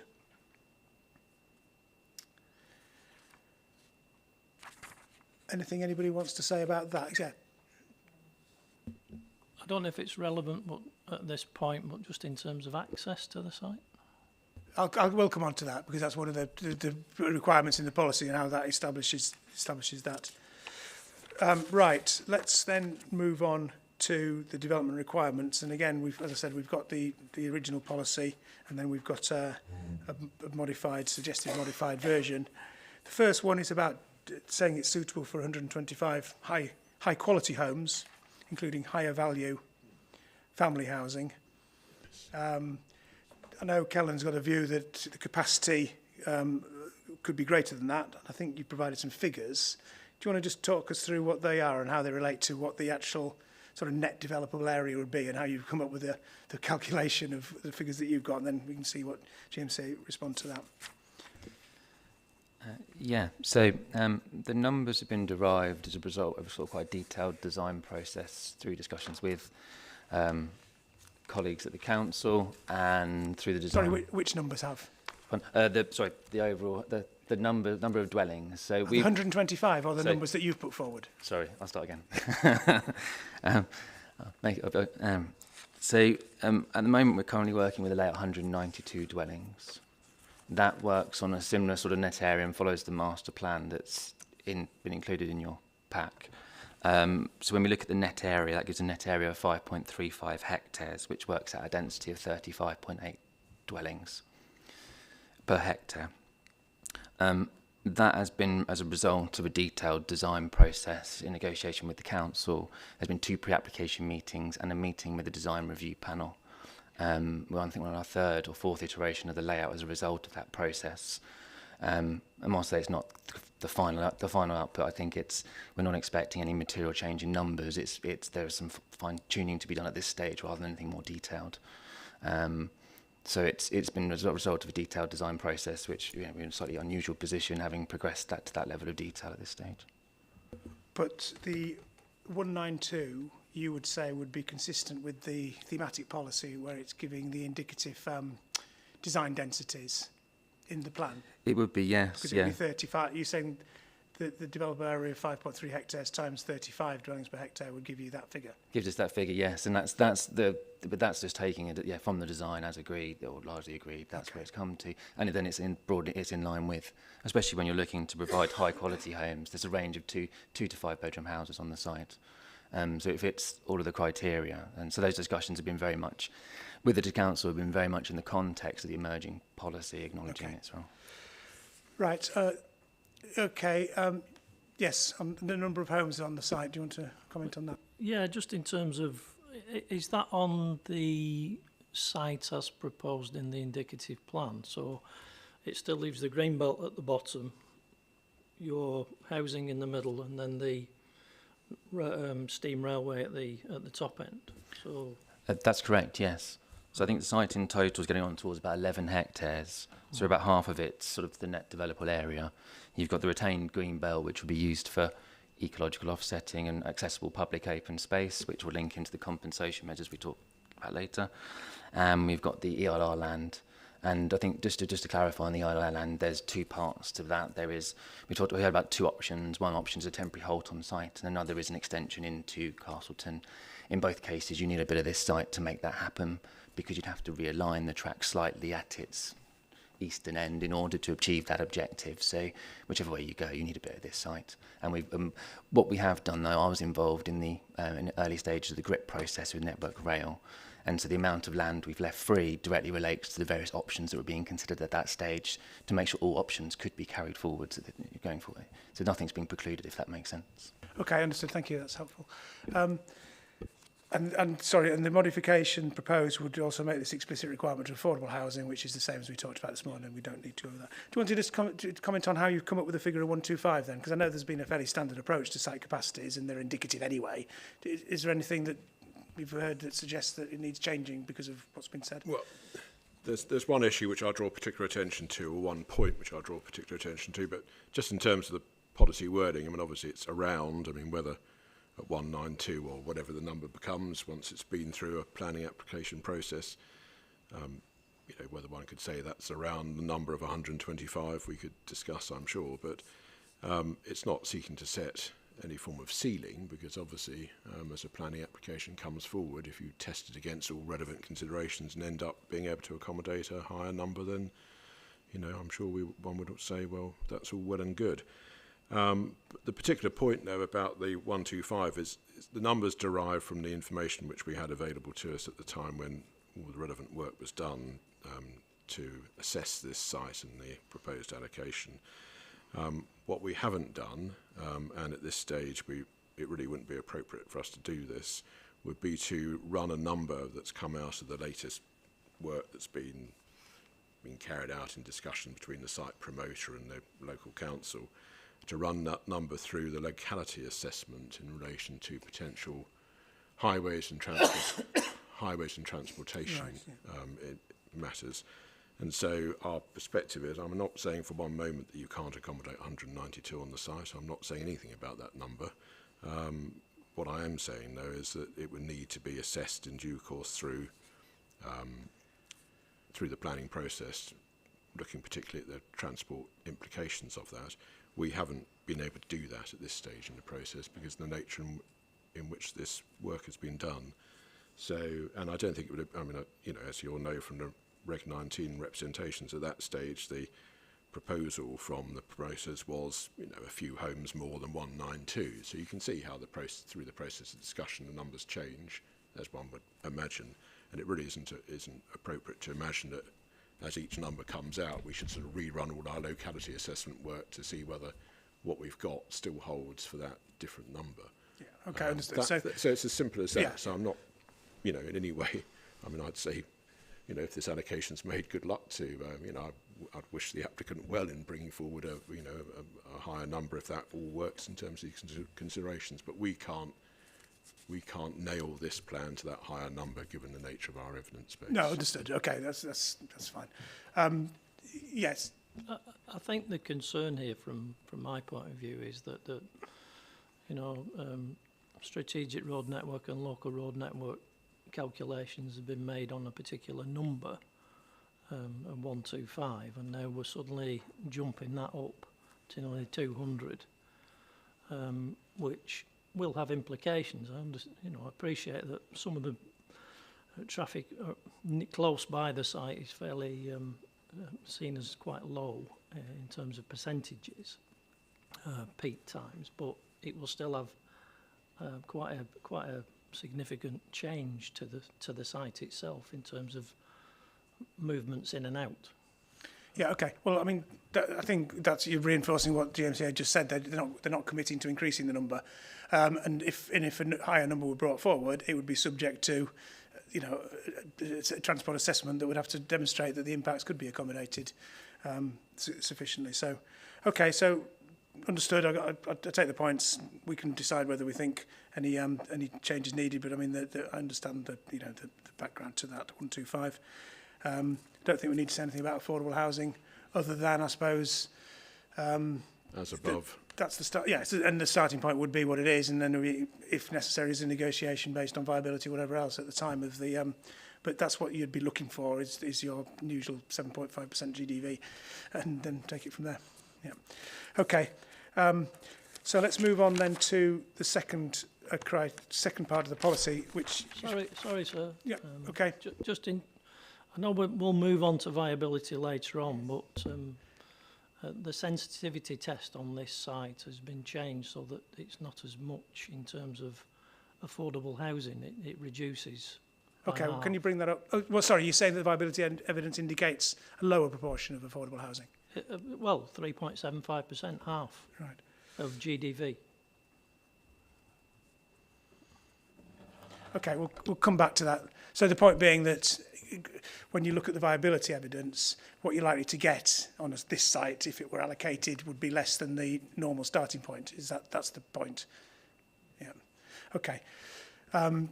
Do you want to react to that now, or I mean, maybe further work's been done. I don't know. We're working on the basis of 15% on site, and that's been the basis of the pre-app discussions with Rochdale, and that's our expectations at this time.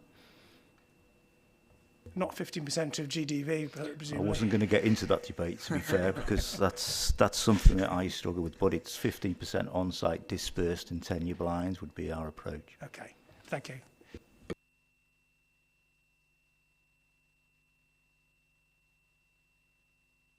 So yeah, the second part of the point doesn't, I don't think, substantively change, but it's to clarify really what this is saying about the retained part of the site in the Greenbelt. Yeah. It is. I mean, originally item 2 to me was a bit wordy, and also the words used weren't particularly accurate. So built development limited to the eastern half of the site. Well, it's not the eastern half. There's no half about it. It's either 2/3 or 3/4. It certainly ain't half. So and so it was a little bit unclear. And so on reconsideration, we thought that I mean, we know the extent of the land that we propose to take out the green belt, and we know what the policy envisages for that, and we know the extent of the land that we intend to retain in the green belt, and so this is just clarifying our aspirations for the retained green belt and within the allocation. Yeah, So okay, understood. It's clarity and removing confusion. You say clarity, but well, it's clearer than what was there before, so we're stepping in the right direction, I hope. Okay, well, two things. I think, to my mind, parts 2 and 11 are kind of related in this policy. They're both about, I think, landscaping. Fair enough. And particularly landscaping this part of the site, I think, and the boundary between. Yes. Anyway, so I think 11 might be a bit wider than 2, if that makes any sense. But anyway, go on. Sir. Yeah. Okay. Well, first of all, what does reconfigure mean in planning terms? I think it's look at what's there now, sir. I think do it's something different. Yeah, and do something different. We were, I mean, I'll be straightforward about this. We were considering what terminology would best capture the idea that we wanted to change that western part of the site to accessible open space, and so we came up with the word reconfigure. If there's a better word to capture it, then fine. Okay. But in our discussions, reconfigure seemed to be not a bad way of capturing the point. The essence being that it would be accessible open space, though. That's the aspiration. Yes, it's absolutely accessible open space. Originally, the policy referred to an area of open space or nature conservation. So is that a deliberate change? Is it now it's going to be accessible open space for future residents presumably to use? It is a conscious, deliberate change, if you like, because in terms of nature conservation, etc., that would be caught through our thematic biodiversity net gain policies, you know. So yes, I mean, as I understand it, it's a deliberate change. Yeah, I think it was more just to probably provide a bit more clarity on what that open space was, or what that area is more likely to contain. I mean, we did include nature conservation, just obviously there may be elements that can provide some biodiversity value within that site, either through boundary treatment or how this area is laid out. But yeah, I think principally the point to get across is it will be accessible open space. So I think it provides greater clarity. And that could be accessible to both the future residents, but also there's a public footpath, isn't there, that runs along the northern side of that bit of the site, is that right? Yes. I would sort of We're going to get the famous map out again. So while just to check that, but I mean also originally it was open space or nature conservation, and again that to me didn't seem to be a very sensible way of putting it, frankly. No. Yeah. Yes. Yes, the footpath runs along the northern side of that. So would this open space be accessible to the general public, or would it be accessible just from the housing area, or is that? I think the aspiration is it could be both, because obviously there's reference, and we might come on to that, about trying to link into routes that run to the west towards Haywood. So I think that would be dual purpose in that regard. Yeah. Do you want to comment on that then, Kellen? Yeah, I thought it might be useful to give what our sort of thinking is at the moment on that sort of area of open space as we talk in there. It's also interesting, again, just to reinforce the area, because we've got this sort of green infrastructure of something like 3.96 of hectares. It's a decent lump of land. So what we're looking to do there is to make it publicly accessible, but within that, there will be areas, I think, that will definitely help towards biodiversity net gain. We're looking at possibly, I don't want to get onto the substructure of the site, but there's potentially an area there that we can use to keep some moist peat and provide a pond. But the full details are worked up, are currently being looked at and worked up by the landscape architect in conjunction with the ecologist. I don't know whether that confuses matters further, because I'm now saying it's kind of, it will be a little bit of both, but the aspiration is definitely that it will be available to the public. We're thinking about the footpath adjacent to the site with the golf course, and maybe being able to bring that into the site to run through the site, which I know is the one of the aspirations. So that's what our current thinking is on that area of land. Okay, thank you. Yes. I suppose my only concern is that the green belt space, that 3.96 hectares will get squeezed if we're going to squeeze more houses onto the site. So that would be my one comment. Okay, understood. But I mean, I think the green belt boundary is defined on the policies map, and there is a policy requiring as well it to be appropriate treatment. So it seems to me what you've got going on here is you've got the development to the east of that boundary line. You'd have access through that boundary from the residents of the site, but also the boundary would be defined by some sort of structural planting, and those things aren't necessarily incompatible. It's a sort of design issue, landscape design issue, isn't it? Yeah. Yes, sir. Yeah. I understand. Okay.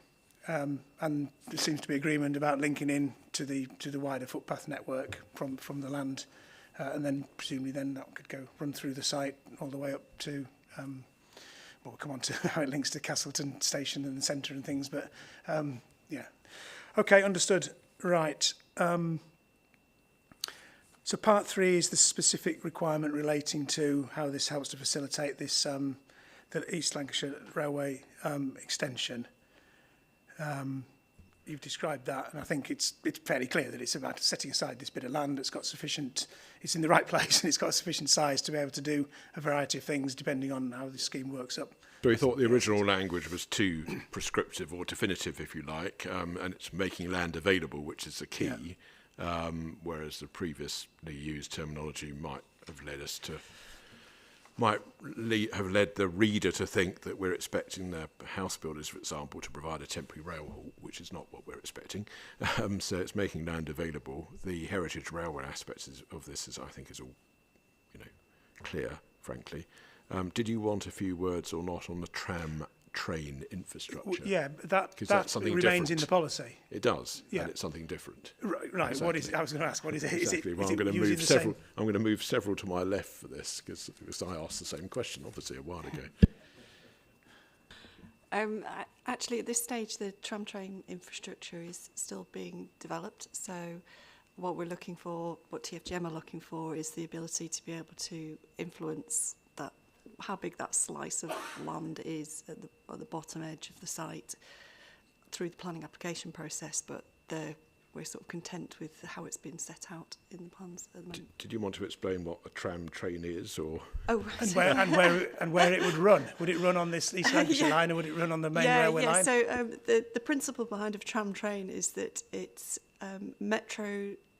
Metrolink style vehicles that run on both the Metrolink network and on the heavy rail network. And that's the interesting part of it. So you get to be able to use the heavy rail network and then run on street through a town centre, for example. So it gives you a greater penetration into town centres, potentially. So Where's it envisaged that this tram train would run? Which line are we talking about? The main railway line, not the East Lancashire Heritage line, or both? It's actually both. So there's currently a Pathfinder project which is looking into all the detail of the types of vehicles that would need to be able to do this. But you would be looking at potentially having a tram train that goes all the way from Manchester city centre up to Rochdale and across on the Hayward line, potentially across as far as Bury. And this is a network-wide, or this is a bigger initiative if it came off than does this sort of area absolutely, of Rochdale. It's So this particular phase of it is a pathfinder. So the idea is that you prove the concept in a particular area, and then you can roll that concept out across a wider area. So sorry, what would be the pathfinder phase? So they're focusing on the East Lancashire rail line, so including this link as being a good example of somewhere where you've got both infrastructure that is current heavy rail network and infrastructure that isn't. So, and being able to solve all those problems of the integration of those two types of vehicles on the network. Okay, interesting. Yep, thank you. So that is just it's another potential use of this bit of the site that is, it could go on at the same time or separately, or it may not happen, but to accommodate that as well as the East Lancashire Railway line extension. It'd be rather a shame to sort of put the kibosh, if you like, on that happening, but given that, as I think is readily recognised on the other side of the room by the promoters, that part of this site should indeed be set aside for the extension of the heritage line. So, we're not asking for, it's not as if this is, I don't know, in some way encroaching into the part of the site that's been envisaged for some time as homes. Yeah. And the requirement for the developer then is to make the land available. That's clear in the policy. Exactly. When you look at the proposed Appendix D, and when we come on to the transport things, we can deal with it. But I mean, there isn't any requirement there for contributing towards either of these tram train or the that's right. schemes. So their Because contribution is the land, and then the rest. Exactly. Yeah. That's it. So, okay. Which is a good contribution to have. Okay, understood. Right. So, sorry, Mr. Brown. No, Mr. Tilstone. Sorry. It's all right. Yeah. Just going back to my point before about the fact that it would appear that the tram train will go ahead, albeit it's in a sort of very rare early planning stage. It sounds like that this will happen, and therefore I go back to my original point. What's the point of having a temporary halt when you could just move it to the proper station under the bridge to the east of Manchester Road? I mean, I prefer the site not to come forward, but if it does, then why spend money putting a temporary halt in when you're gonna have a tram train that will go through there anyway? Okay, we're examining this plan. Yeah.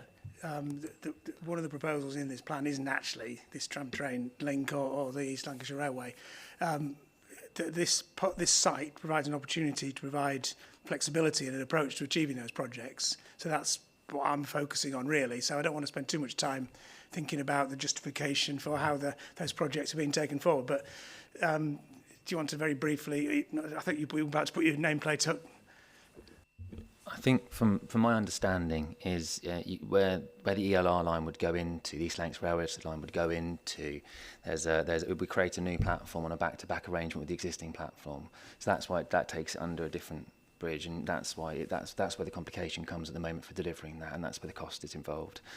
I think where the tram train would come through the existing platform and then link into that line. So there's a slightly different arrangement in terms of getting it to the site. But once you're at the site, so it would follow a slightly different route to get to the site, if that makes sense. Yeah. Okay, I think I understand enough about those projects to understand how this site can contribute and what this policy says. So I think we will move on if we can, please. I don't think we'll come on to the transport issue in a minute, but just before we do, there's the usual requirement for master planning, use of design codes. Yep. Anything about phasing strategy on this site not referred to, considered, but not necessary in this instance? Yes. Okay. Fine. So in terms of transport, there's a couple of criteria that have been removed, proposed for deletion. We chopped out number 5 again. I mean, you might think me a bit of a purist, really, or too much of a purist. But I mean, for heaven's sake, I mean, you couldn't not have appropriate access allowed for network rail, etc., etc. So in any scheme coming forward, so it just seems to be one of those nonsensical requirements, if you like, that you have to maintain or retain appropriate access by network rail, etc., etc. It's just maybe I'm just getting too old, sir, but Okay. these pointless things that are said in these policies, don't get me started. I'll stop. But that doesn't have any implication for the layout of the housing development No. itself. That would be through the northern part of the site, would it? The access for... Yes, but in any event, even if it did, I mean, you'd have to maintain appropriate access by network rail to their network in any event. So you wouldn't have any ability to do anything other than that. So Right. The drainage criteria, I think Thematic. there was an issue raised about whether sustainable urban drainage systems would be appropriate on this site, given the contamination anyway. But the point being that this is just a generic requirement. and there's a thematic policy on the subject, and So presumably that it's something you sort out at the application stage, presumably. Yeah, no, I think this is point and probably applies to other changes as well, which we would say were all to the positive actually with the policy. But I think it takes it back to thematic policies and allow us to go through that process of determining at the application stage what's the most appropriate based on that policy. So we're fully in support of those changes. Right then, so part 7 would be modified to include this sort of the general reference that is appearing with to policy JPC 7 and Appendix D that would be added. As I've said, Appendix D doesn't, well, it refers to 2 specific things. The first of which is some highway signalling, is it? That's right, so yeah. Okay. Well, that's locality assessment identified, and that's traffic management to do with the additional traffic, presumably, and a contribution, if necessary. The second one links with the second part, or the second part of the policy, which is about these links to various places outside the site, one of which is the centre of Castleton, the Castleton B network scheme. I thought we'd moved these references to Bs on networks, but anyway. We just put that one in to tease you, sir. Yeah. The nearby railway station, that's Castleton railway station, presumably, and westwards to Well, it's employment near and it's a railway station, so I'm not sure which other one it could be. Westwards to employment locations around Hayward. Okay, so so those are all places beyond the site. I suppose, and I think it was the question raised by Kellen Holmes, what you're actually asking the developer to do here. It's primarily about how they lay out the site and where the links, active travel links are provided from and to. Is that right? Yes, so that's how it's obviously at the moment it's the site is kind of, I suppose, a barrier to some of that. So obviously in terms of bringing the site forward, there's opportunities there to provide those. So links. where's the main places that these active links would be provided from the development site to then? Where are you within the red line boundary? What are you looking for here? Where do you want a cycling and pedestrian route to be made to? I mean, looking at, obviously we've got the land, obviously to the north east that kind of links that links then up to the station there. So the idea that that a route could be created that can carry on through that and come up into the centre. The area that's been retained for the railway infrastructure and the tram track. Yeah. But notwithstanding that, you could provide a link through it. It wouldn't conflict with that. You can do both those things. Yeah. Okay, so that would be up to Manchester Road, basically. Yes. Yeah. So there'd be a cycle and pedestrian link from the development through that bit of the site to there. Yeah. Right. Okay. Understood. Anything else? No, and then obviously it's linking into, I think, the kind of existing rights of way and links that go westwards towards Hayward.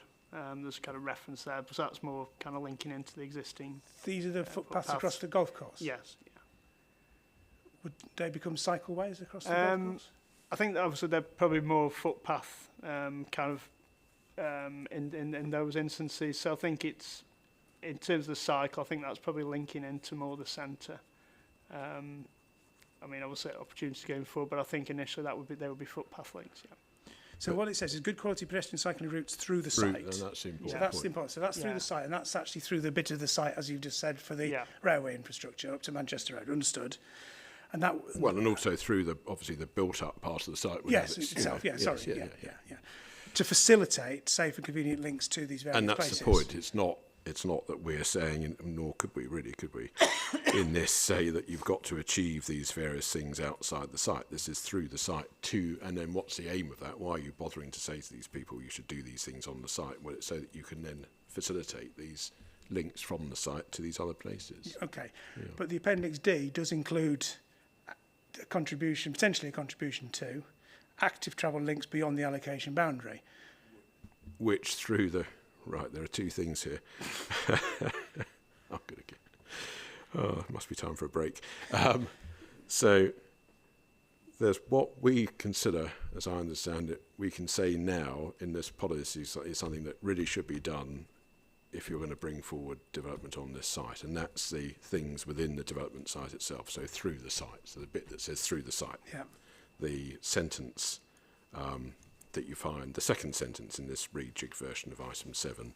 The first sentence is the one that refers across to Appendix D, and forgive me, I won't do the whole routine all over again, but obviously Appendix D, which includes active travel links under the heading beyond the allocation boundary, under the heading of necessary, is all to be washed through that process of assessment at planning application stage, when it may well be found, who knows, that contributing towards active travel links beyond the allocation boundary is necessary and therefore should be contributed to by the applicants, or isn't necessary and therefore shouldn't be contributed to, because that whole process through policy JPC7 is one which obviously is yet to be gone through. I mean, I don't know about these discussions going on at the moment, but in the regime of places for everyone, there would be a thematic policy JPC7 through the lens of which you would consider these issues.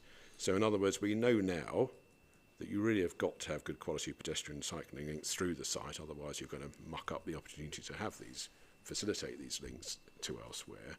What we don't know is whether we can, well, we know that we can't definitively say that you 100% have to do these things which are listed in Appendix D, because that's all has to be worked through the application process. Okay. If that makes any sense. So No, it does make sense. It's just that there are some particular off-site links that have been identified in the policy in this instance, whereas elsewhere you may have a similar phrase to active links beyond the site boundary. No, true. So, no, I take that point. But I don't see there's necessarily a conflict then. I suppose it's helpful to say, well, if you're going to be looking for a contribution towards links beyond the allocation boundary, these are the sort of ones we'll be looking at, because that's where you want to improve the links too. Okay, Kellen Holmes, having heard that, does that make things any clearer? Maybe you were clearer anyway, but I think you raised the issue in your representation about what was actually intended by this policy. Yeah, and I think it's similar response to the last point in that I think the changes to the policy have clarified things, and I think that's made it clear what's required now. And you're content with the words to facilitate? You don't think that's asking you to do more than, you know, there's two aspects to it as been described. One, how you lay out your site, and then facilitating those links to further afield. I think it's through the site to facilitate. I think that's, Yeah. I'd be comfortable with that. It's providing up to the edge of, my reading of that would be we provide the link to the edge of the site, and anything further is, you know, it's for others to provide as and when it may be appropriate. Possibly with contribution from you, depending on the transport assessment and that process. Yeah. Okay, fine, right. So, I mean, through the site to facilitate, you know, links to A, B, C, D and E, if you like, is to make sure that you don't provide your footpaths and cycleways to points on the site which wouldn't enable one to link into these wider routes. For clarity, would it help to say to Manchester Road? Well, it's not simply Manchester Road, though, is it? Because you've heard the point about the links through to the westwards as well. The footpath? Yeah. So, I mean, you could be. Okay. I don't know. I think it's okay, to be quite frank, I think. Okie doke. Yeah, sorry. On the transport issues, anything further? Well, just coming back to my point about the site boundary as shown on one map and differently on another one with the elephant's trunk going west. So where is the site boundary? And it's as shown on the policies map. That's the definitive site boundary, and it'll be that picture that you referred to in the plan, which is picture 11.31, I think you said, map 31. 11.31. So to be clear, this concept plan, or whatever it's called in this illustrative master plan, isn't actually part of the plan. It's something that will change and evolve as they go through the planning application process. Just to say that I think the master plan's based on land ownership rather than the allocation. So that bit of land happens to be owned by the same landowner. So it's included for completeness. You know, it will be remediated and sorted with the rest of it, but it won't be outside of the application. Yeah. Okay, thank you.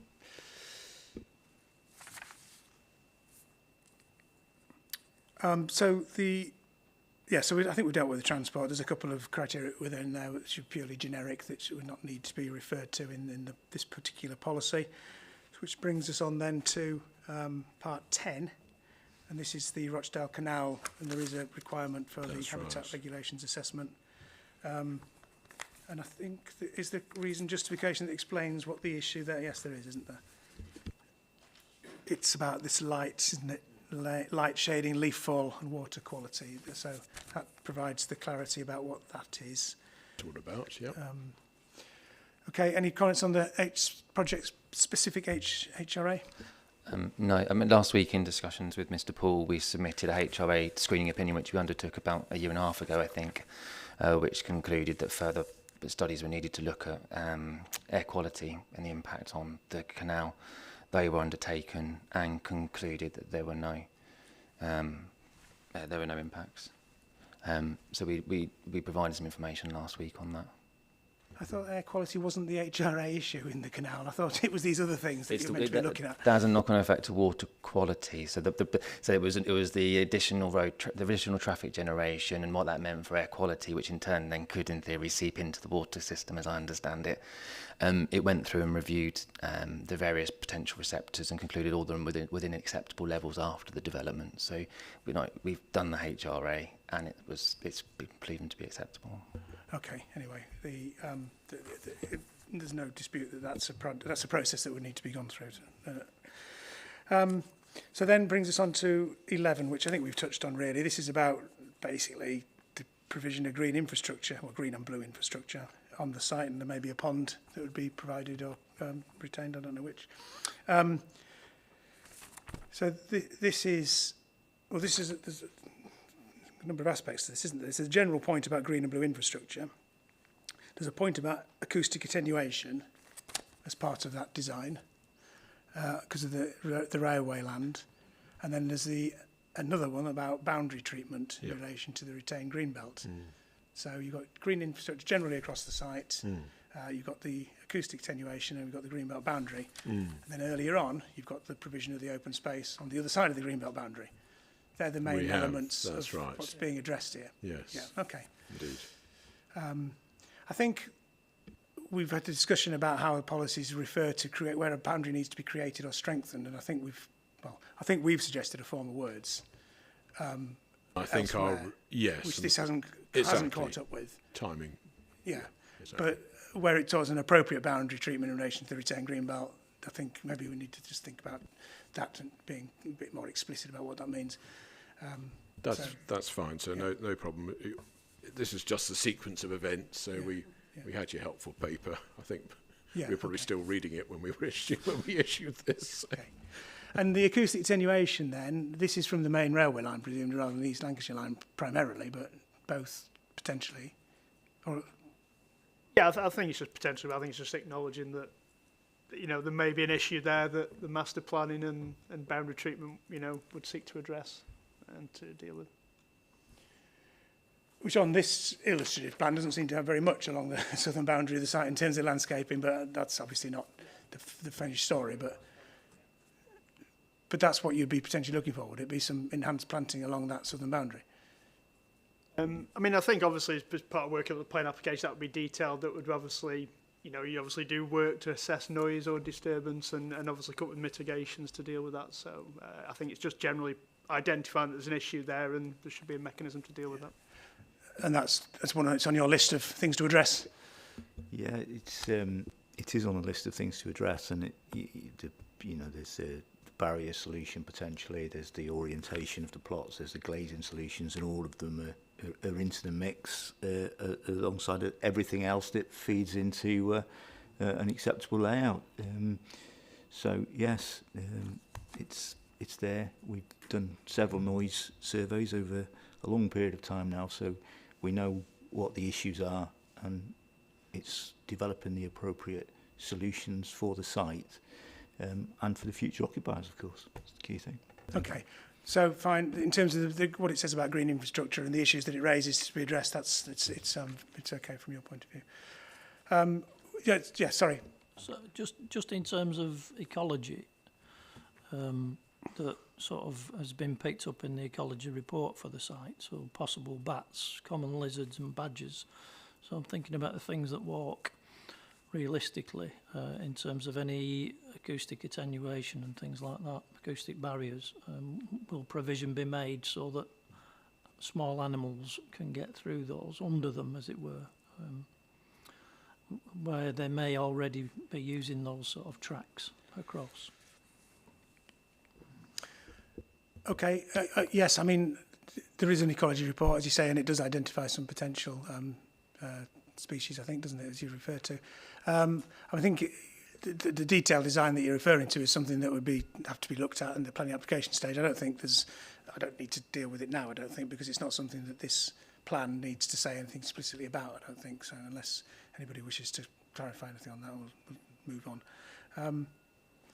In terms of the proposed change in terms of compensatory improvements to the green belt, this is where there's an opportunity on site, isn't there? This is obviously, this bit of retained green belt would be improved because it would be provided as open space, landscaped with some biodiversity value. So that in itself is providing some compensatory improvement. It is, that's right. So and one could, yes, absolutely. And so we've, following on from points we discussed previously with other allocations, we've made this, for consistency, we've adopted this form of words across, to use my terminology, across the piece, across the various sites that involve taking land out the green belt.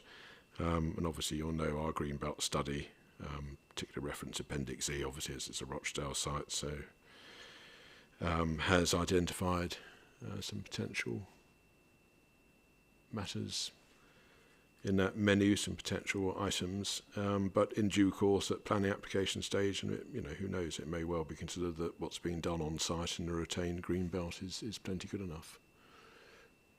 Yeah, I have to say I didn't look at the list of potential projects in this particular instance, but I suppose the other obvious one is the one we've also referred to, about providing links to the to the footpaths that go across the golf course. So we may well get.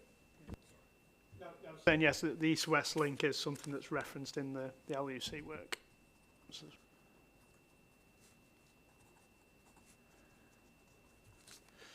just watch out for the flying golf balls, I suppose, with all these extra users of the footpaths. Anybody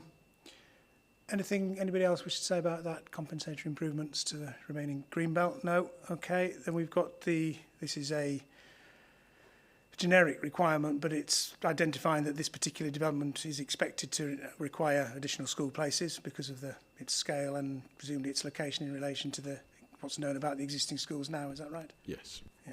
So that would be something that's negotiated at the time, depending on numbers of properties and capacity in the schools at the time. Anything? I was just going to raise that point that you just said there, that it was 125 homes and now it's potentially nearly 200, so that'll make a difference in terms of school places and other infrastructure, doctors' surgeries. Yeah, which again is picked up by other policies about that being part of the application process. And finally, we've got this one that we deal with, the minerals safeguarding area, which presumably is just something that has to be looked at, and you have to go through those criteria in that policy and presumably demonstrate that it's not viable or necessary to extract minerals in this particular case. So probably without preempting that process. Anything further on that or anything else in this policy? No? Okay, no, interesting one. It's had some different issues associated with it than others. So anything on the policy requirements before we move on to viability?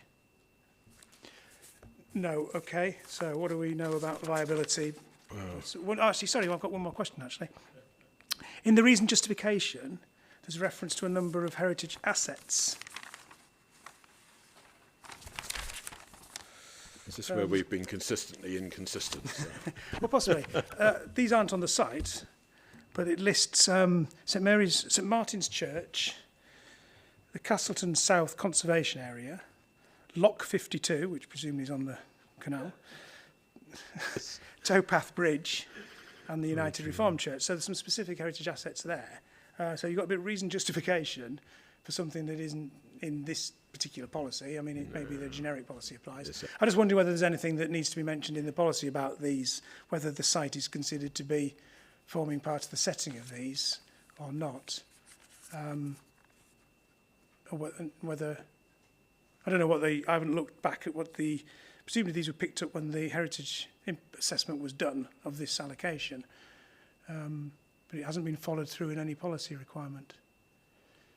I think they were just assets that were obviously, I think it's just, facts identifying that there are those assets in close proximity to the site that have been picked up. I mean, I think probably the strength of it in discussion with the conservation officer, they weren't probably as strong enough to include in the policy itself, but it was probably useful to reference them in the RGN, and obviously there is a general thematic approach.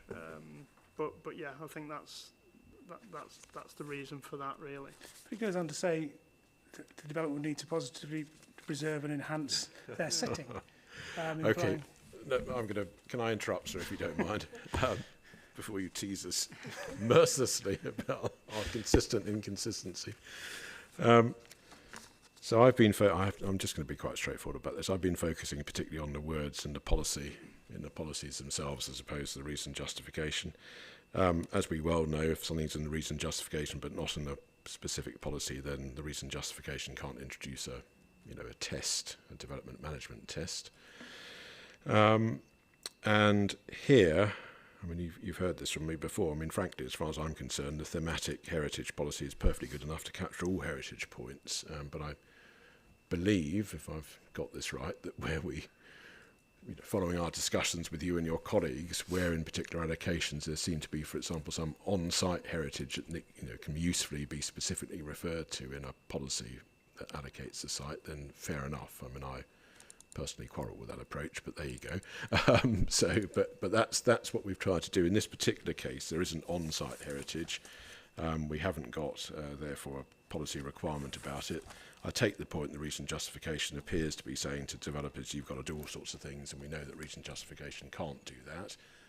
But the thematic policy would apply, and if it's found that the proposed development, if as and when it's brought forward, causes any harm to the setting of heritage assets, which in turn causes harm to this heritage significance of those one or other or a number of those assets, then that will have to be dealt with through the application of the local and national heritage policies. So, I mean, if it was me, I'd cross this stuff out in the reason justification that talks about positively to preserve and enhance their setting, because, in reason justification, you can't introduce development management tests. In terms of the line to draw, if you're going to have something in the policy, in a site-specific policy about heritage assets, I think there was different approaches taken in different policies. So we needed to try and find a consistent way. I think that where there's a heritage assets on site, there's been a consistent approach now to refer to it. Well, there hasn't actually, because the one we talked about earlier on didn't have the United Reformed Church on the site, did it? Well, no, that was off the site, wasn't it? Exactly. I was going to say, where there is one on site, I think the approach is to refer to it. Generally, if it wasn't on site, it would be left to the thematic. The thematic. That's where we've got to. So, but whether it's in the setting or not is kind of it's a bit more nuanced, isn't it? It's a bit more wishy-washy, if you like, or subject of detailed assessment, I should have said. But no, I didn't have the heart to raise it this morning, to be honest. Obviously, we had an off-site heritage asset specifically referred to. To be consistent, we would, if we're going to do this at all, we would refer only to on-site heritage assets in the policies, which I think is, if one's going to do anything, that's the thing to do, and draw a line, literally draw a line there, because if there's something off-site, then that really would have to be picked up through the heritage assessment process with a planning application. But this is a rather different point, isn't it? Because this is about the reason justification. But I think you've just used that as a means to get back to what we should be doing in the policies themselves. Okay. Yeah. Well, we'll have a think about that. But this is, I mean, I suppose you could, if you're generous, you could possibly say it's reason justification for the application of the thematic policy in this particular instance. Your generosity is legendary, sir. that would be a generous interpretation of the matter. Right. Anything else on any observations? I mean, have you looked at these assets and whether you think it affects their settings in any way? Or yeah, I think we'd support sort of we'd support going back to thematic policies for this site and say there's nothing on site here, and I think that would perfectly cover that combined with the statutory duty would perfectly cover everything we'd need to consider. I would also support deleting the text that's in the justification as well. It would save us sort of saying that we don't necessarily consider we're affecting the setting of a few of those assets. I think Lock 52, Tow Path Bridge and the United Reformed Church, I don't see any relationship to the site as such. The other two, there's an intervisibility, but I don't think we can probably delete that text and save any discussion on that. Okay, thank you. Right, yeah, sorry. On heritage assets or anything finally about this policy before we move on to viability? Justification, in the justification, first point, 11.220. It talks about, I understand it's a sustainable site because of its location, but it says accessible. I would take sort of like umbrage with that realistically. I regard the access to the site in terms of local road network from Manchester Road. It's got two ways in, Hayward Road, which is part one way, and Durban Street via Hanover Street and the other streets to get to it. And then there are two ways out, which is again not via Hayward Road because it's one way, and it will be by Durban Street and Partington Street. Now Partington Street is a particularly narrow street, and it is one way for much of its length, or in fact virtually all its length. So access in those terms to and from the main road is sort of like, I would describe it as difficult. Then we've also got physical access to the actual site, which would be made via two openings to cul-de-sacs on Fairway. Now I understand from previous discussions with people who live on those streets that, you know, they bought those houses some time ago on the basis that they were a nice quiet street, and basically they're now going to have, could be up to 400 cars going up and down them, deliveries, etc., in and out, because it's going to be one way in and one way out, as I understand from the latest plan. So we're going to have quite a sort of difficult routes in and out in terms of the sort of mitigations in terms of road networks. I've not seen anything other than a rephasing of the traffic lights at Manchester Road, Queensway. There's nothing about additional sort of like sleeping policemen on the roads. In fact, also Hanover Street has a primary school on it, which people park on during the, you know, at pick-up time. So there's that's a fairly difficult route in and out as it is. So it's one of my main concerns about this site. Whilst I appreciate it's principally a brownfield site, it's not the easiest site to get to per se. Cycling and walking, yes, but vehicular traffic is going to be a difficult thing,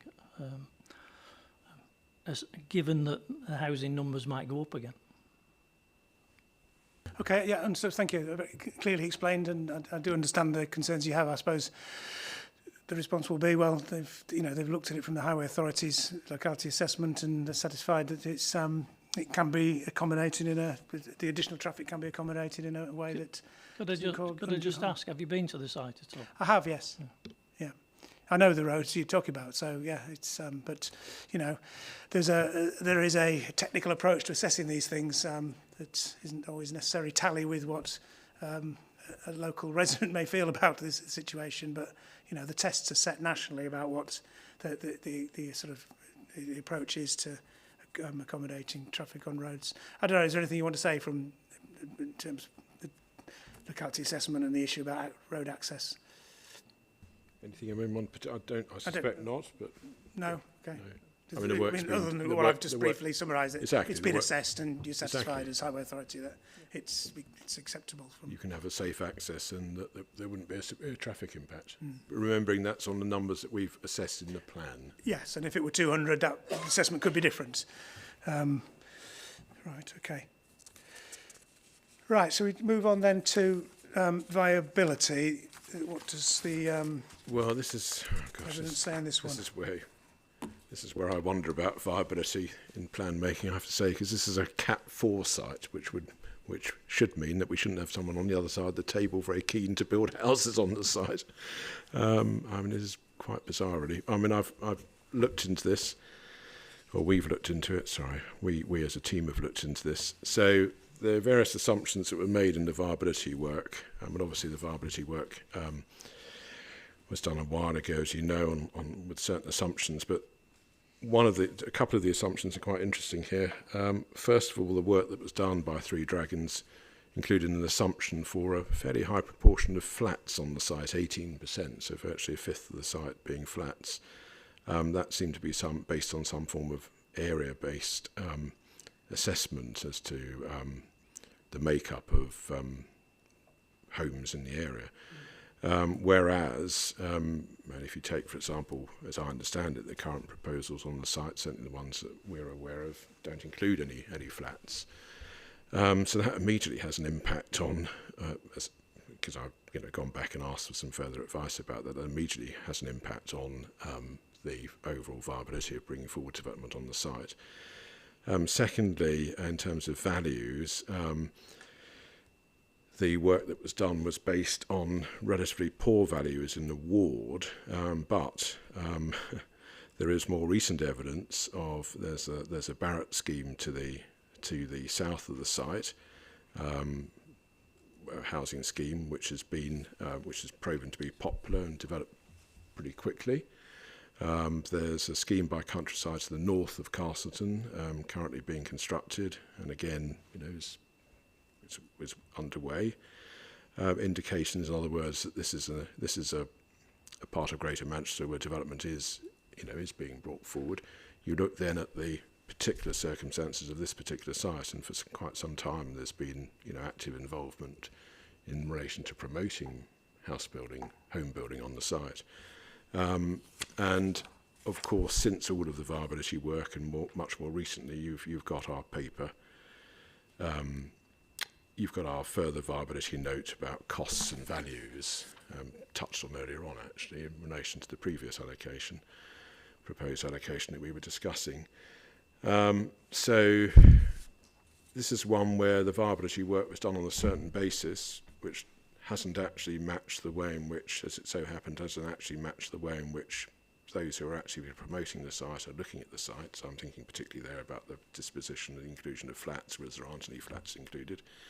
And the poor values historically, obviously, there's more recent evidence showing that we're in a market which is rising, if you like, in terms of values. So, and then I just do a reality check, which is if this really was a Category 4 site, which should be a site which you would need extensive public funding potentially to get the site off the ground. Why have we got people actively promoting the site, going through all the bother and expense of doing all the work they're doing to discuss it in detail with the planning authority? So a bit of a reality check, frankly. So with all of that in mind, we would see this as a site which is, the real test is, are we allocating something which is just a silly thing to do in the sense that it simply won't come forward? Well, no, this is not one of those, because plainly if it's allocated, perhaps even if it's not allocated, it's going to come forward. Are you implying there are some of those silly ones that are in the plan that we haven't? Not in this plan, so. You said it wasn't one of those. I didn't. Okay. Right. Okay, Kellen Holmes, obviously, yes, you're actively interested in taking this scheme forward. So do you want to just clarify anything? And I think you said earlier that you're taking it forward based on the full policy requirement of affordable housing provision. That's the intention, yes. So there's been a full suite of detailed site investigations to understand all abnormals and issues with it. There's been detailed discussions with the council to work up a scheme. And as it stands, there will be a scheme brought forward which doesn't rely on viability or any funding to make it happen. So there won't be any argument about discounts for viability reasons to any of the contributions that might be necessary to make the scheme acceptable in planning terms, and we won't be seeking any public funding. So from our point of view, it is viable and will come forward. You referred in your comment about the sustainable urban drainage to possible contamination, which I guess since it's railway sidings, it's not surprising. I mean, potentially costs can be high dealing with that, but you've looked into that and you're satisfied that's not a difficult one to deal with, is that right? Yeah, I'm a bit worried now having listened to a couple of... Should be paying less for that. No, yeah. I think perhaps it's because we specialise in brownfield sites. We're comfortable with brownfield sites. We're comfortable with building in Rochdale.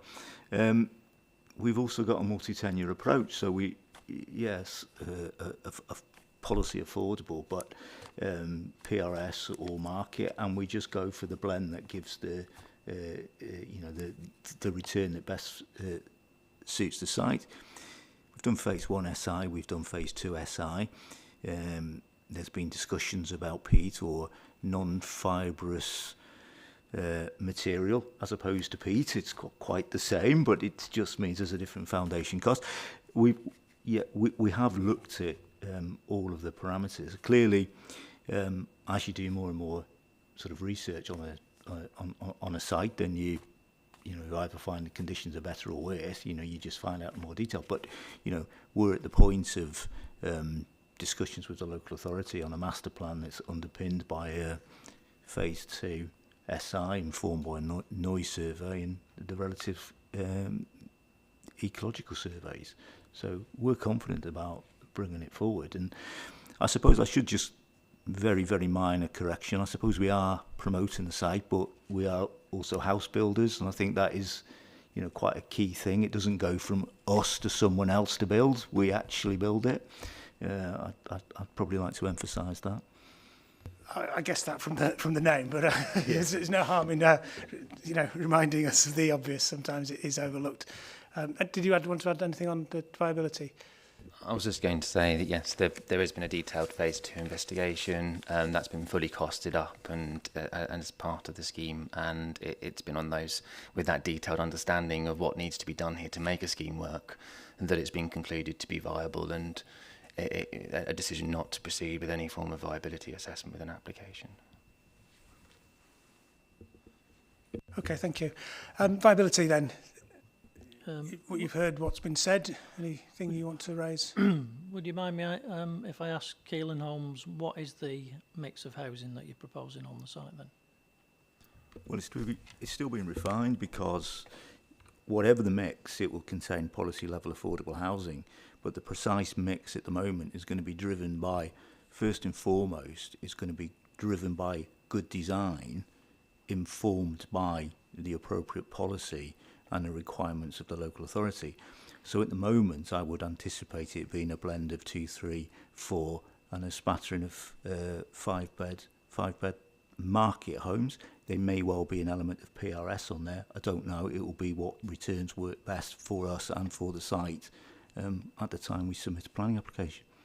PRS meaning, sorry? Rented. Rented, right. Okay. Okay, thank you. Any final points you want to make about viability?